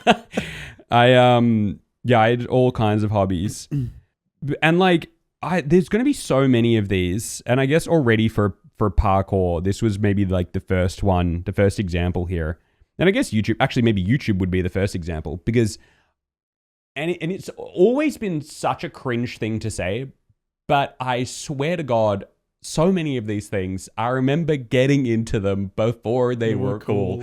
Not just cool though, before people knew what they were. So like YouTube, I was watching YouTube before it was a household name. Parkour, I remember being into parkour and then having to explain to people what it was. Always. So like whenever someone would talk, like I would be talking to someone about my hobby, I would say I like doing parkour, and they'd be like, what is that? And I'd have to explain what it was. These days that sounds crazy to have to explain what parkour was, but parkour is not that old. Like it's like I said, it was like 2 blokes in France that came up with it, and it took a while for it to catch on. People kind of knew the term free running, and we don't have to get into the distinction between free running and parkour. They are different, but they had maybe seen it in like a couple movies. Like I remember at the time, a big one was the James Bond movie. Sebastian Foucault did some free running in the James Bond movie. And I remember at the time there was like a little bit of buzz. So it's like when I was talking about parkour, I'd be like, oh, it's in the James Bond movie. You know, there was that guy who's like doing the stunts and like, oh, okay. So it's like stunt running. I'm like, yeah, kind of. Anyway, so like for a lot of these, I remember like liking them when they were obscure, which like as a teen is like, you know, the cool thing. It's like, oh yeah, I like it. And then it gets really lame. Like you're really annoyed when other people start finding out about it. But like for a lot of these, in hindsight, it's kind of annoying to be into a hobby before it's a thing because there's no community around it and there's no like stuff around it. Like, so, okay, I've got on here Rubik's Cubing. I did not get into Rubik's Cubing before it became a thing because I'm not that old. But I did get into I got into cubing. I think my fastest time was like 50 something seconds. Damn, I've never solved a Rubik's Cube in my life. It becomes muscle memory when you learn how to do it. Like it's not a puzzle anymore when you learn how to do it. It's just essentially remembering algorithms and they become muscle memory. And that's still like learning to solve a Rubik's Cube is like one of those fun things. It's like you might as well do it because it'll stick with you and then it's just a cool thing to be able to do. I don't regret being into Rubik's Cubing. Obviously not as fast anymore, but I can still do it.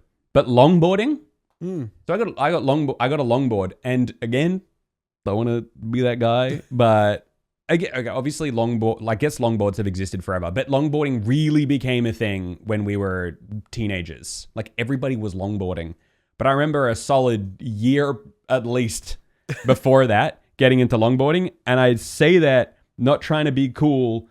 I guess at the time maybe I thought it was cool and unique, but it was kind of annoying because at the time there was like 2 brands and you didn't have options. Whereas like if you got into it along with everyone else, you had more options.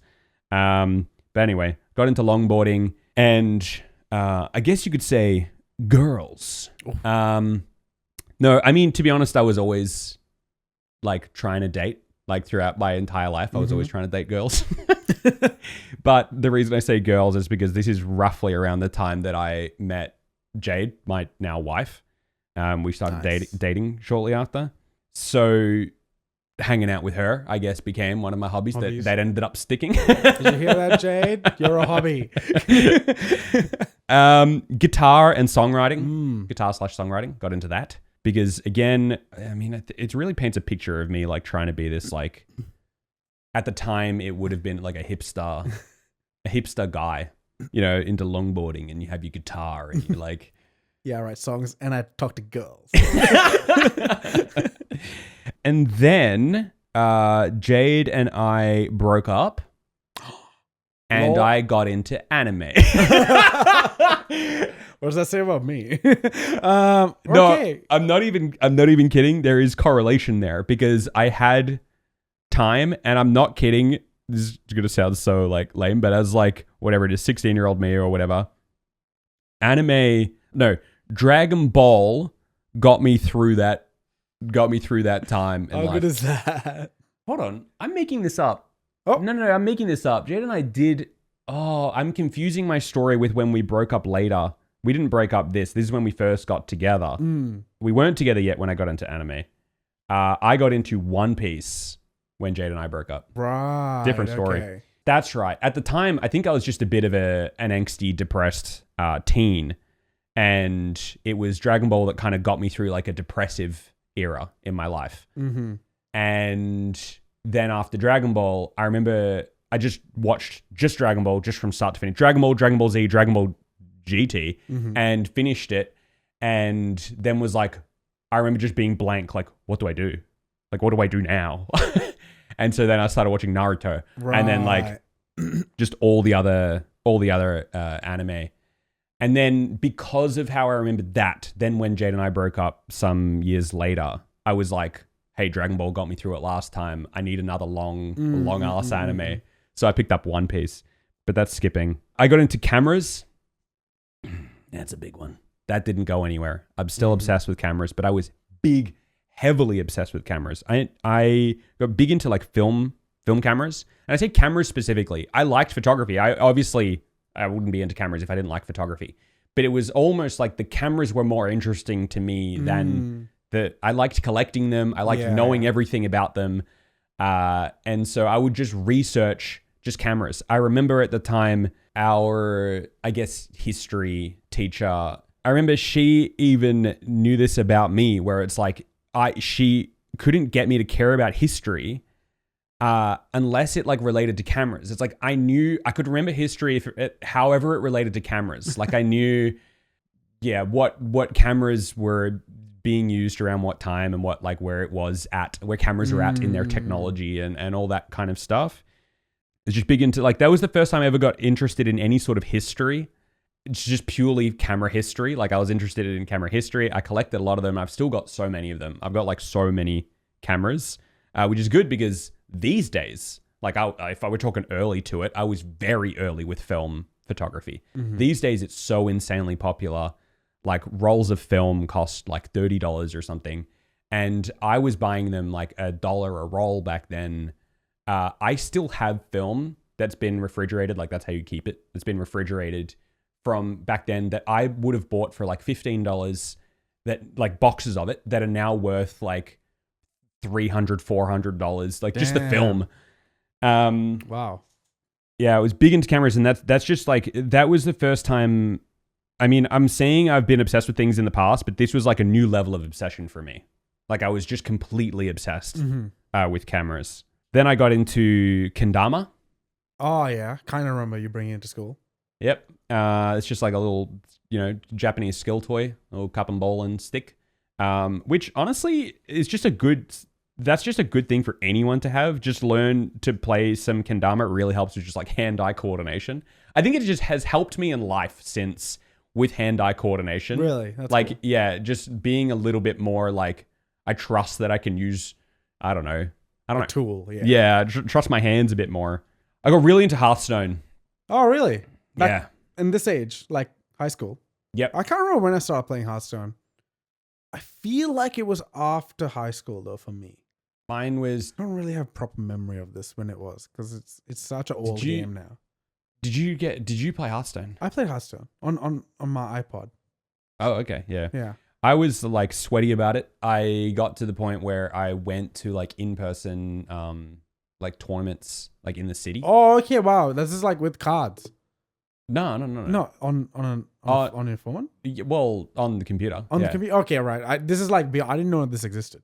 I just played it as the app and just well, it's cross play, so you're versing everyone. But yeah, I've been into it for years. Like it's kind of like your thing with like Halo, where I still kind of play Hearthstone. Yeah. I mean, that's not fair. I've been very interested in Hearthstone Battlegrounds, which is one of their spin-off play modes. But in terms of the actual Hearthstone game mode, like the regular deck builder game, it's kind of just, it's very expensive to keep up with. So you kind of have to go through stints.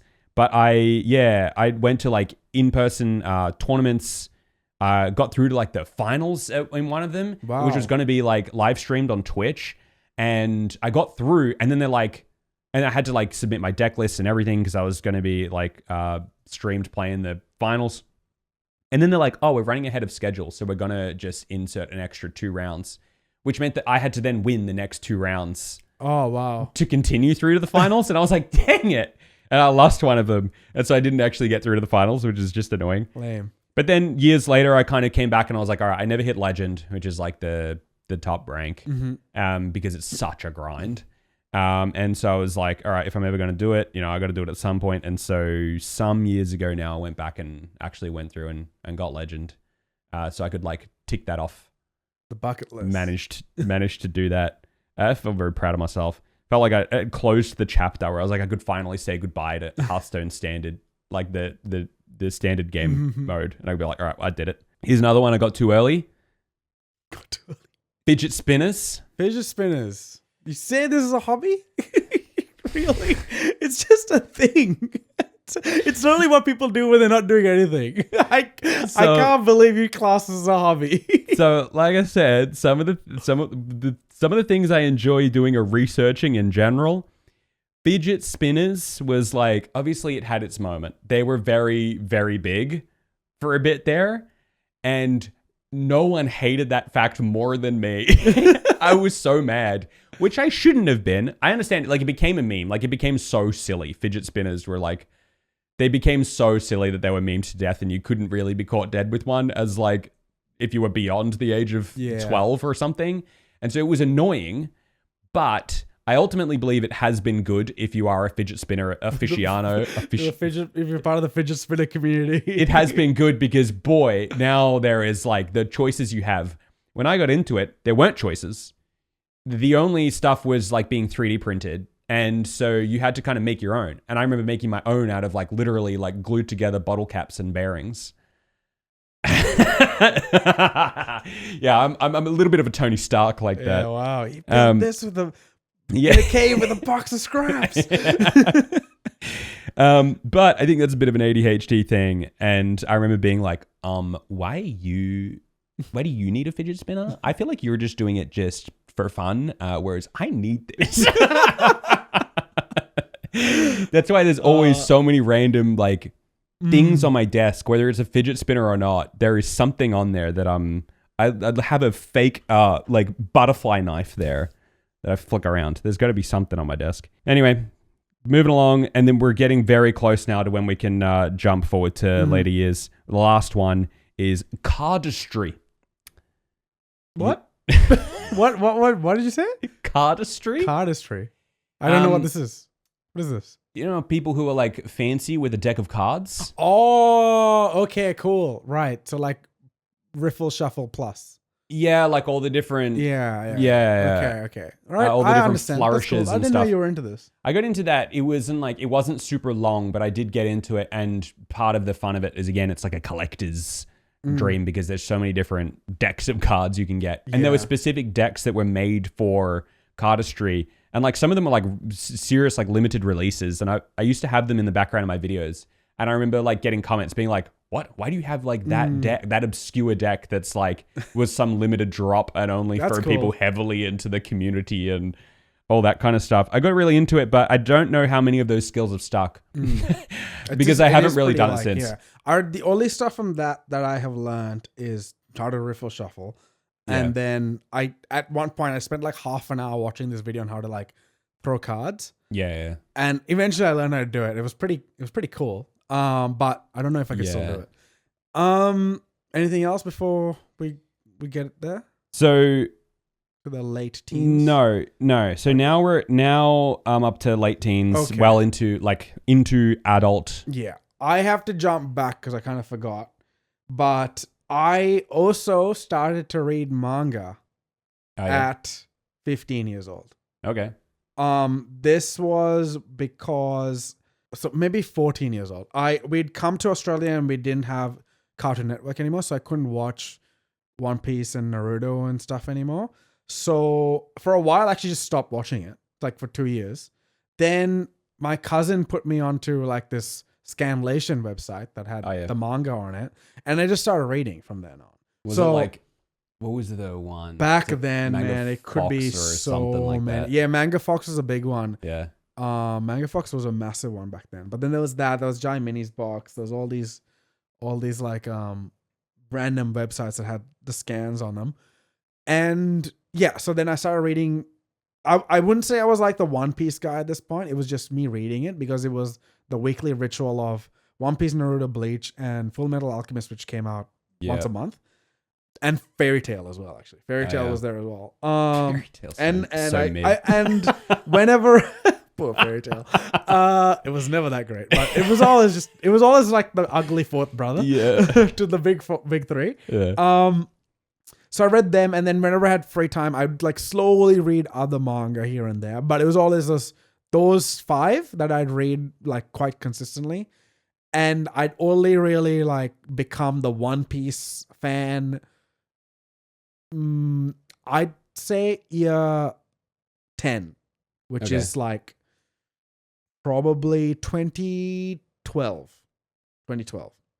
I don't know exactly how old we are. The year the world ended. 17. Yeah. Maybe 16. Maybe that's 16. I can't really remember how old we were then. But now we can just carry that on till we're 20-ish now. Yeah. So mine here we get into me going from that period where I didn't really have many hobbies because I was getting into school, there was also a lot of things that like I used to be not hobby wise, but somewhat lightly interested in things like Formula One, which I watched when I was a kid in Sri Lanka, just because Michael Schumacher was really, really cool. Oh, yeah. So I just watched only him when Yeah. Ferrari was winning. But I would not classify myself as a fan of the sport or if anything. I just kind of like, it was on TV, so I watched it. Whatever.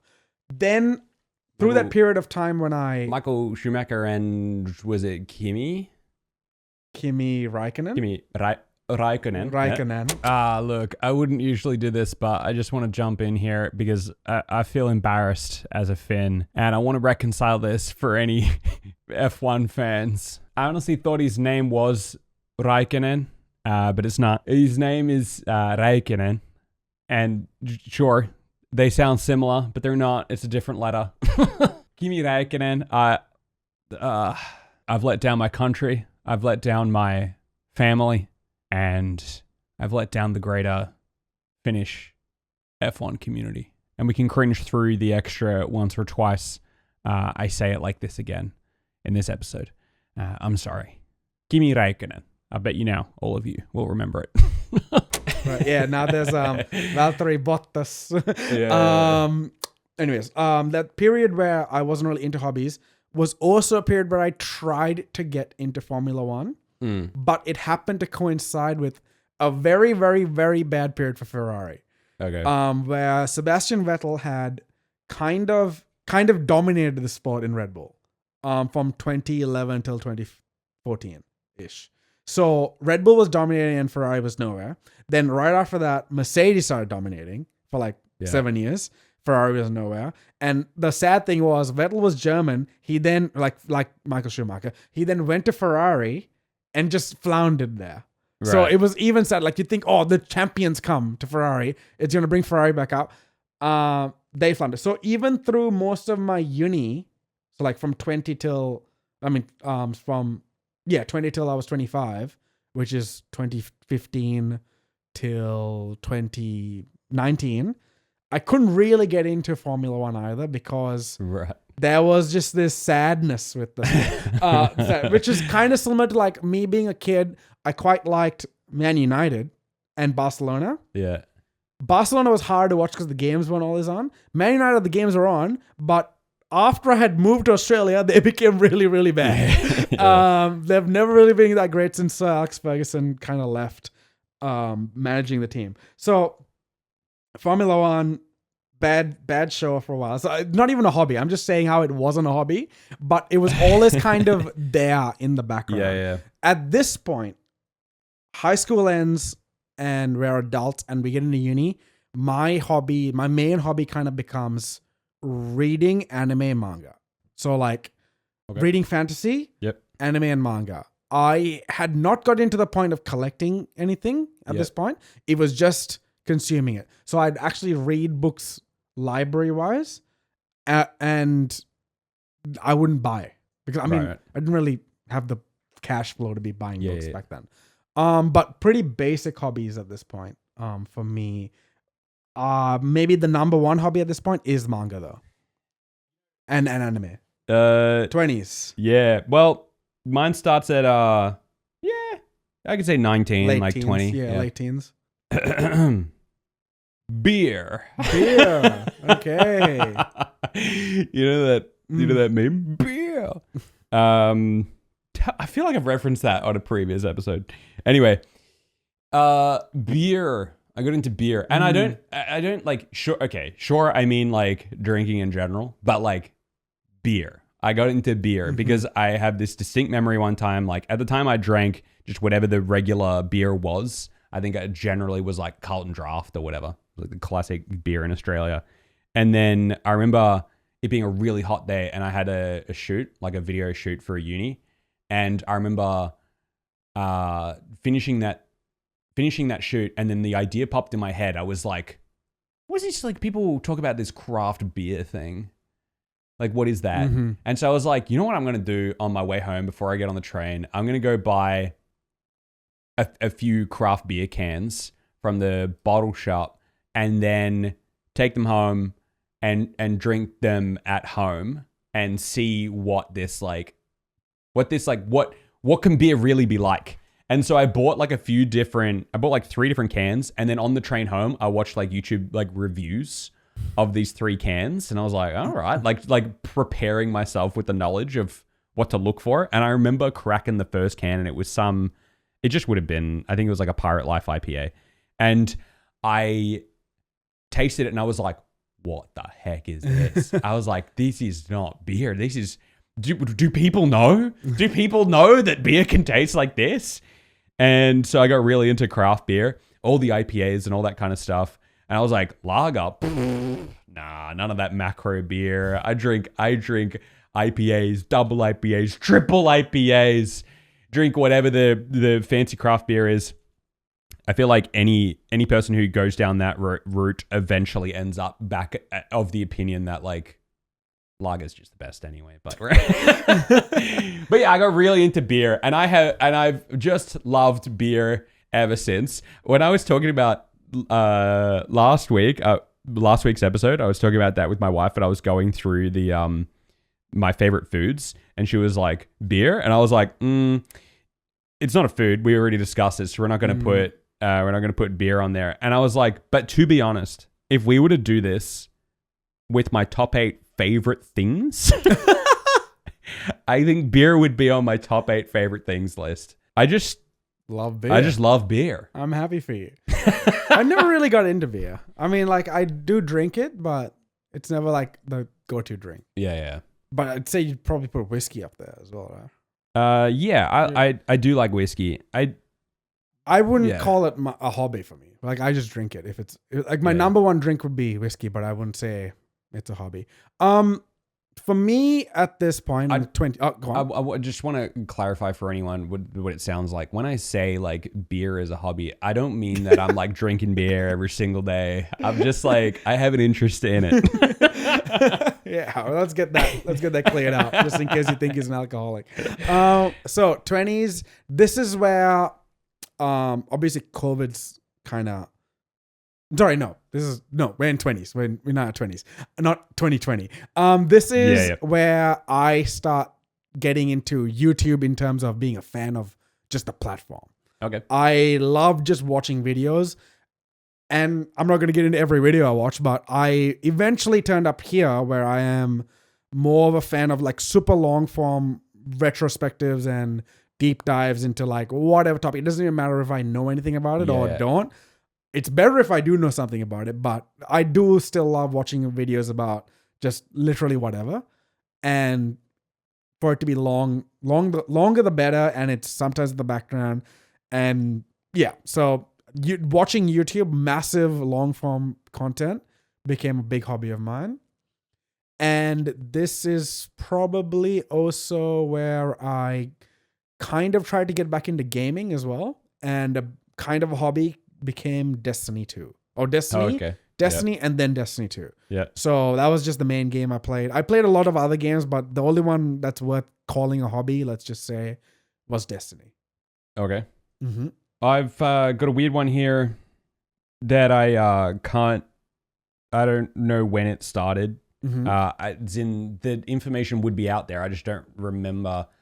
I am a big Hamish and Andy fan. Okay. I would say a few years before they finished radio, I started listening to them.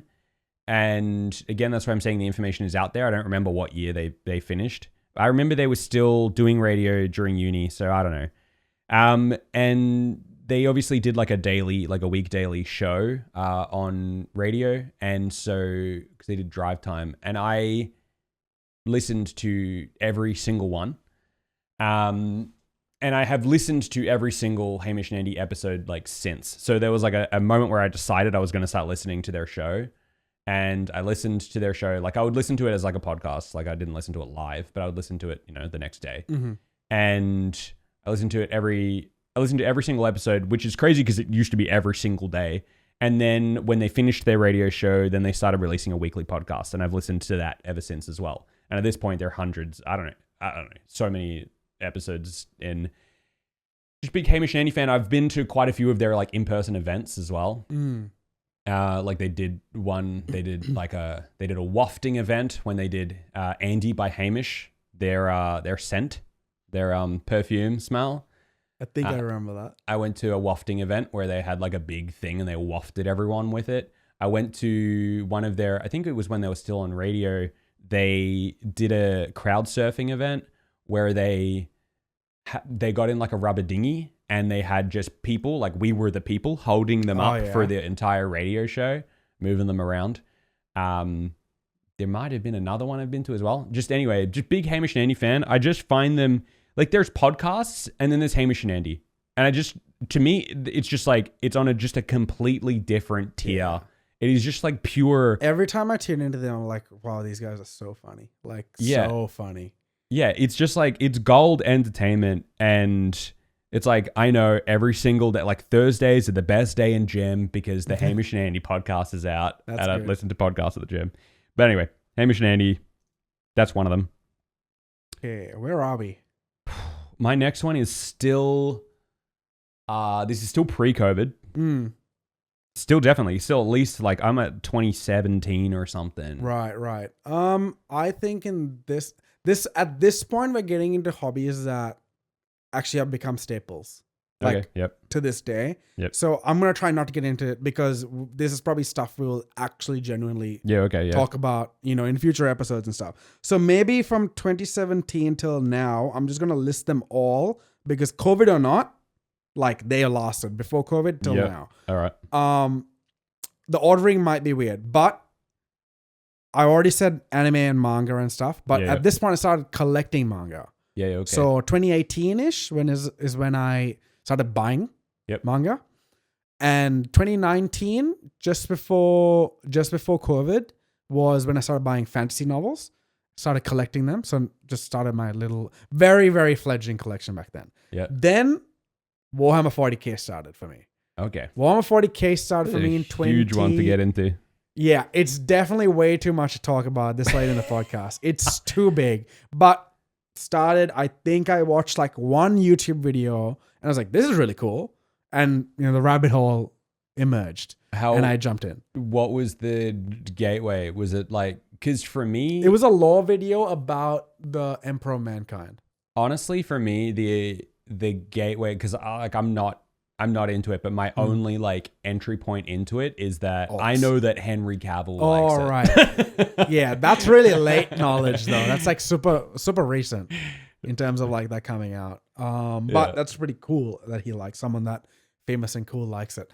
So then 140k, then COVID, and I don't know if it's worth classing as a hobby, but COVID is where I jumped into K-dramas.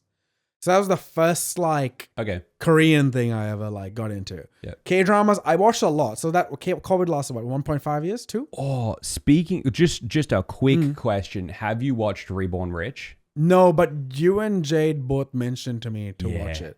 And it is in my notes app. It is one of the greatest shows we've ever watched.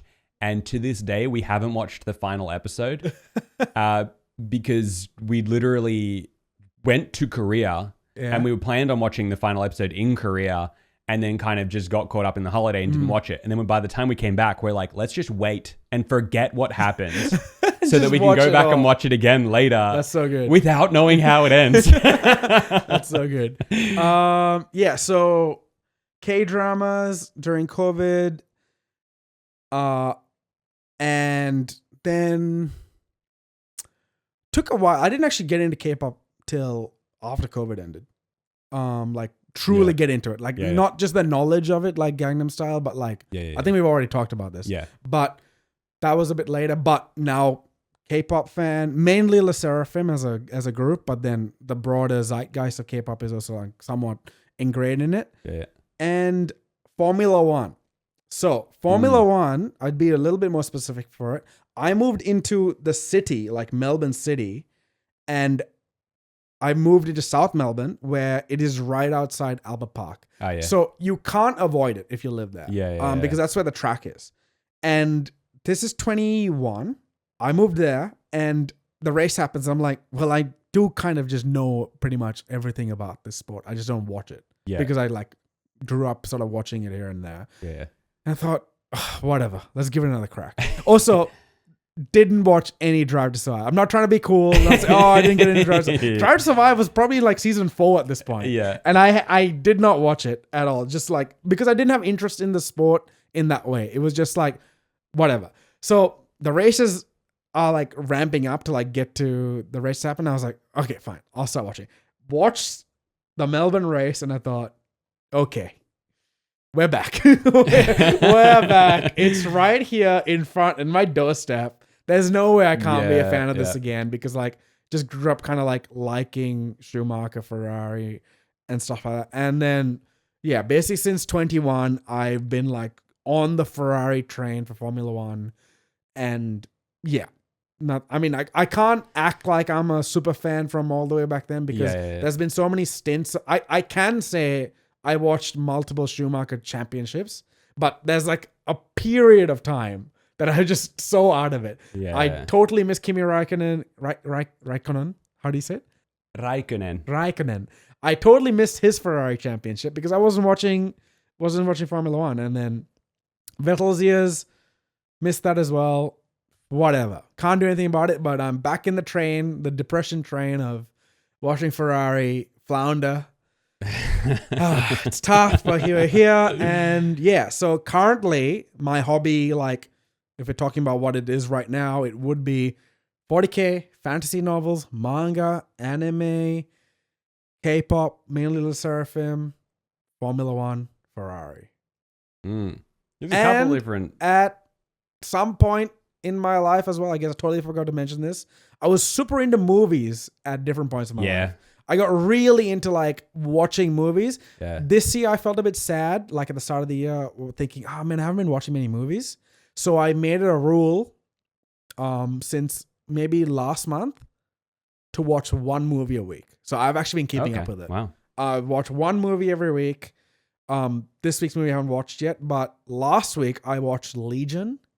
Okay. That angel movie where like the angel comes down to like middle America and like has to save this pregnant wife, not pregnant woman, because the son or daughter is going to save the planet or something in the future. So it's a bad movie. I don't recommend it. But I remember watching it when it came out when I was a kid, and I was like, I can't remember anything about this movie, so I'm gonna watch this as if it's a new thing, like Reborn Rich. Yeah, I guess. Watch it. It's not great. You can watch it. It's not a recommendation. Anyways, back to you. Well, you've got an interesting spectrum there. You've got my current spectrum. I feel like you've got like a triangle with your interests where they don't seem like they go, like some of them seem like they go together, but then anyway. Whiskey, I got really into whiskey, and I started collecting whiskey, and I still have been to this day. Like, I guess like my interest in whiskey is still there, but collecting it has just become uninteresting to me. Like, it got to a point where I had a big enough collection that anything I would buy would already taste like something that I already had. And so for a long time now, I haven't been buying any whiskey, and I've just been slowly getting through my collection. But it's still one of my favorite things. Whenever like someone comes over and they say they like whiskey, I'm like, try this one. Try this one. Like, that's always fun. And I still enjoy that.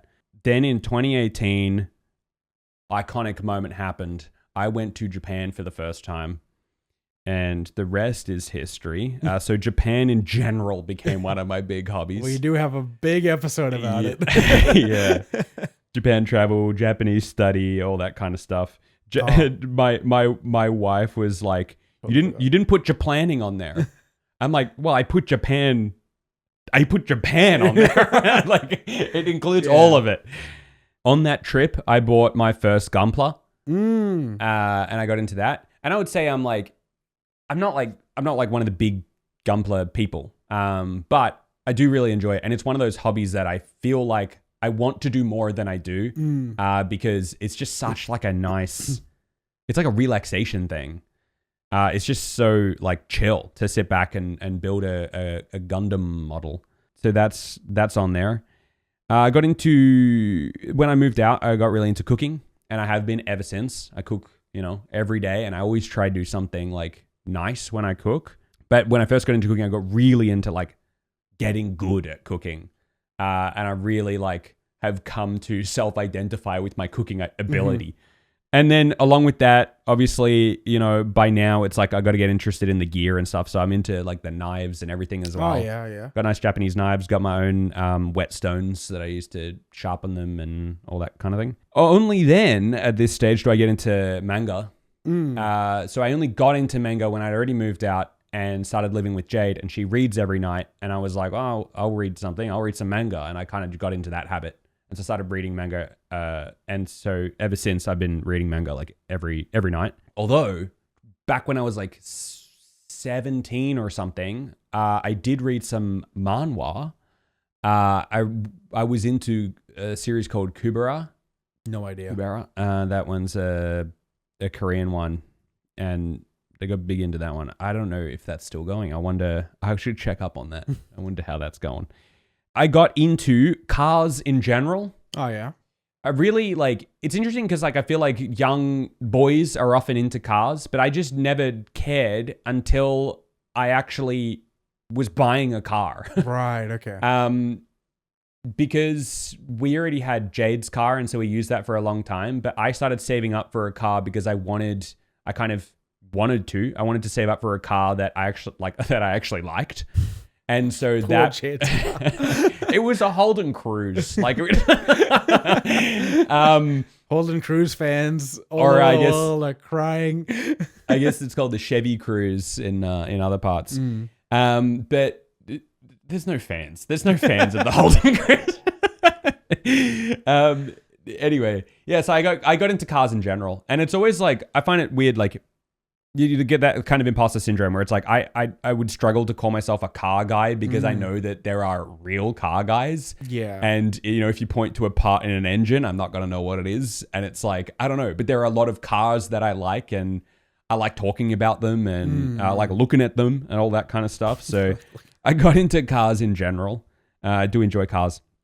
Then more recently, maybe a couple of Japan trips ago, that's how I date my... So your calendar works. Yeah. I got my first non-smartwatch. Okay. In Japan, I got a Casio like calculator watch, a golden one. And I got that because I think my smartwatch died, or maybe I didn't have my charger for it or something, and I was like, "Oh, you know, I'll get this one because it seems cool. The gold calculator watch. I'll get that." And I remember walking out of, you know, the Don Quixote with it on. And I remember just kind of walking around town and being like, this feels cool. Wearing a cool watch. And then I just got into watches. That's cool. I've been into watches ever since. And I have a little bit of a collection now. Nothing too fancy. Like you look on YouTube at like watch collections, and they'll be like 20, 30. Yeah, like real expensive stuff. Yeah. And most of mine is Casio. I like Casio. But I like a lot of the other brands too. And I like... Watches is such an interesting one, and I think one day to be worth doing like potentially a whole episode about it. But I just find it fascinating how like I've always been into gear, like you can tell by all my interests. I'm interested in gear, and I'm interested in researching and the history and all that kind of stuff. And horology is a huge one for that. A lot of the hobbies that you've mentioned have like been tactile things that you can maybe hold or grab, whereas I've been into maybe just like things that you can think about, I guess. Yeah. And like watches for me was always a strange one because I always remember being like, I don't get it. Like they all just tell the time. Like what is the difference? Like sure, this one looks cooler, but why is that one $50,000? Yeah. That Patek Philippe for some reason is... And it's like, it never made sense to me. And then like for some reason now it makes sense to me because like you just sort of get into it. Even if Casio's is how it happens, somehow it's like, I kind of get it. I kind of get the watch world. And I think it's very fun and interesting. And if I had heaps of money, I think I would unfortunately be one of those people that has the silly, expensive watches. But I don't have that money. So for now, it's Casio's. Second last one, 2 Japan trips ago. I got very into coffee. Okay. I bought a coffee machine today. Did you? Not really a coffee machine, but like a pod machine. Oh, okay. All right. DeLonghi Nespresso thing. Yeah, okay. Yeah. Got sick of my instant coffee. I was like, I need something that's a bit more efficient. Well, that's the next step up. Yeah. Yeah, and so I got really into like espresso and like all that kind of stuff. It's unfortunate that I can't drink it. Huh? What? Why would you? What? There's a whole story there. I won't really get into it, but for now, I specifically buy like single origin decaf beans. Huh. So they're like this fancy, like I guess you could call it craft coffee. So it tastes But like still coffee? decaf. Yeah, yeah, Okay. it's still like good coffee. I guess then you get like the flavor, which I think Yeah. some people just like more than the energy. Yeah. I can't really have the caffeine. I just can't. I've tried and I can kind of cycle on it if I really put my all into it. But it's Cycle on. like genuinely, like I have to Yeah. wean myself on, and then I can't like miss a day because then it's gonna come Yeah. crashing back down, and it's a lot of work. Generally, I'll do it on a holiday. So on a holiday, it's easy for me to consume caffeine because I'm moving around a lot and I'm kind of using it. Yeah. And so I can kind of cycle on and get used to it. And then when I come back, I can generally have some caffeine, but then I'm sitting at my desk all day and then it just... Yeah. Anyway, then the last one is my most recent interest that I found on my last Japan trip is baseball. Ah. Yeah. Yeah. I kind of forgot that you would. I was thinking mid talk. Oh yeah, he'll bring up baseball when you talked about the first sporting thing that you got into. Yeah. Yeah, so on my last Japan trip, I went to my first like real baseball game. Saw the Fighters versus the Lions. Go Fighters! Fighters is my team in Japan, and got really into that. Followed the rest of the season. I watched just about every Fighters game, which is crazy. Like following baseball is a whole like full-time job because they play like every day. Yeah. Wow.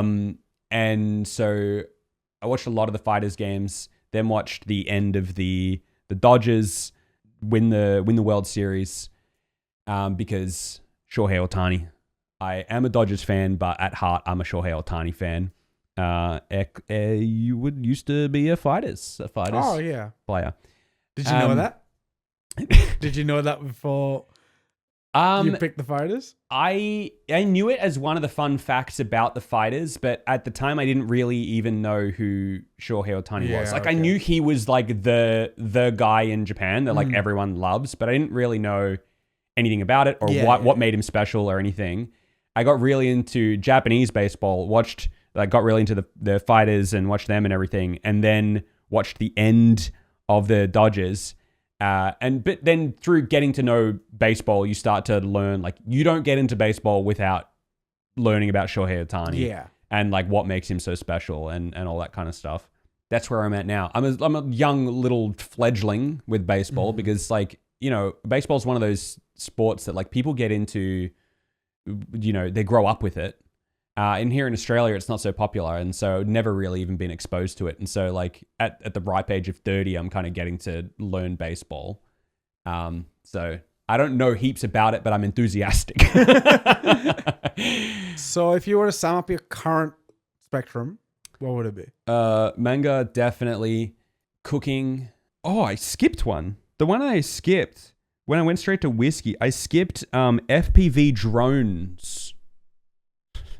Yeah, you shouldn't have skipped that. What? I didn't know you were into drones. This is so random. Yeah, specifically FPV drones. So like full acro, like manual drones. Most drones, like usually when people talk about drones, they talk about like the cinematic ones, the DJI ones that kind of fly themselves mostly. I am into like the freestyle drones, the ones where you can like do tricks and flips and all that, and you wear the goggles and you can see first person what you're seeing, and it's kind of like you're flying. Right. Okay. And they go like 100 and something kilometers an hour. Like they're super quick. And I've been into that for years, like a long time now. Interesting. And you're it's still into it. Yeah, I am still really into it. Like it's like one of my favorite hobbies that I don't really do, and that's because I live in an apartment and it's just not a convenient place. Like you have to leave and go somewhere to go and do it. Or something like that. And so you have to take time out to do it. Whereas like when I lived out in the suburbs, I could just open the back door and fly the drone out the back door and fly around the yard and all that kind of stuff. And then it was a lot more easy to be actively involved in. So it's like, it's one of those kind of moderately shelved hobbies for me that I will pick back up at some point when it's more, feasible. Yeah. But it's like riding a bike. Like you learn, it's a skill. You have to learn how to fly them manually. And so it's a skill-based hobby, which I do enjoy skill-based hobbies because you can kind of work on it. But yeah, so FPV drones is like one of those ones. I would say it's like, it's there in the background waiting to be brought up again. But baseball, I still enjoy my coffee even though I can't drink it. Still like my watches. But again, like we're talking like active hobbies. It'll be manga, baseball, cooking. Well, I guess, anime. Actually, anime has just been a recent thing. Part of why I wanted to do the challenge is because I wanted to get back into actually watching it. Yeah. Rather than just reading it. Up until like the last season, I was playing the Hearthstone Battlegrounds. That's and YouTube. Probably, well, yeah, obviously YouTube. But that's more lifestyle, I'd guess. But then there's like other random ones. Like I'm still into a lot of these things. Like I'm into phones and computers and whatever. But like it's not so much of an active hobby. Yeah, I mean, I never mentioned the gym for me. Oh, gym. Which for me started out as a hobby in 2015. But then I think by the time it was like 2017, 2018, it had just become ingrained in my life. So I just stopped calling it a hobby. It was like very much just like part of my day-to-day life. Yeah, gym, I had written on my digital version. I didn't have it written down on my physical version. Gym, I got into in like 2018. Started powerlifting. Yeah, and then I got into like a bit of like, I guess you could call it like a power building, like a kind of a mix. And now I'm... weight training. Yeah. Oh. Well, like power building, so you kind of do a bit of a mix of hypertrophy work and powerlifting. Oh, okay, yeah. And now I just do purely hypertrophy. But I would say gym is definitely one of my like active hobbies at the moment. My like enthusiasm for it like goes up and down because it's one of those things that's like, it takes a lot of effort and you got to be consistent at it. And so you're not always going to have the same drive all the time. Yeah. But it is one of those ones that like I actually do have a big heavy interest in. Yeah. For me, like I have such little drive for it. I have such little drive for it. I just go. It's like I went through the waves of up and down interest, and now it's just gone. Whatever, man. I know it's good for me. I'm just gonna go. Like I don't care. I don't care if I'm feeling down or whatever. It's just like I'm just gonna go and get it done. But yeah, before we like wrap up, I want to also mention I just started building my first gunpla. Oh, really? Yeah, a wing Gundam.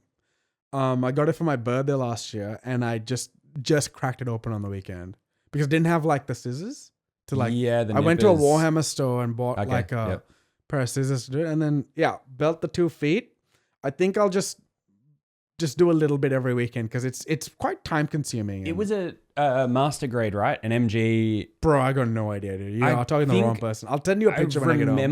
Yeah, but I think I remember seeing it in your... Oh, yeah, you might have. Yeah, because it was just on my desk. I think it has not been moved like since. I think I've built the same one before, and I'm pretty sure it's a master grade. And yeah, the master grades do take a long time. They're like a heavy investment. It's not like the one that I would recommend someone do as like their first go. Yeah, but genuinely when I opened it up, I was like, this is not a beginner friendly looking thing. Because there were about 9 runners. Yeah. It's like, what? I was because I got it as a gift from Luke. He was like, because I've told him I don't want to build Warhammer stuff because like it looks like a lot of effort. Yeah. And he was like, oh yeah, but this will probably be like plug and play.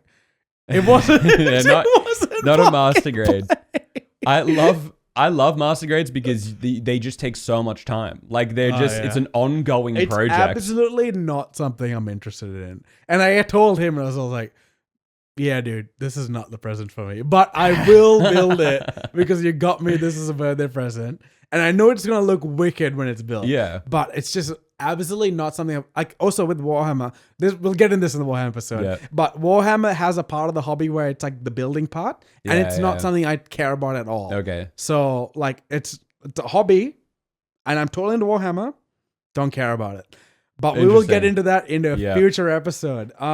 Maybe what would be good for that episode would be to do like a Gunpla and Warhammer episode. Yeah. You know what I mean? Yeah. I don't have too much to say about Gunpla, but it's like there's something to be had there. At least there's not enough to have its own episode. So it would probably like fit in. There's definitely a lot to talk about with Warhammer. Also like people make life Yeah. like a whatever you call. Well, your yeah, life I outage guess just it's talking like about Warhammer it's like being like, online. oh, the D&D episode. It's like, yeah. yeah. But we will get into that. Thank you for tuning in today for this basically a quick look, not a quick look, a long look at everything we might generally start talking about in future episodes. So it's like a sneak peek in a way. Yeah. We've been talking about a lot of things. Tell us about some of your minor interests, major interests, hobbies, lifestyles that you've gotten into at different parts of your lives. Because I mean, we're definitely reading these comments. I want to try and interact with you guys in some way. Check out our other one social right now, which is just the Instagram.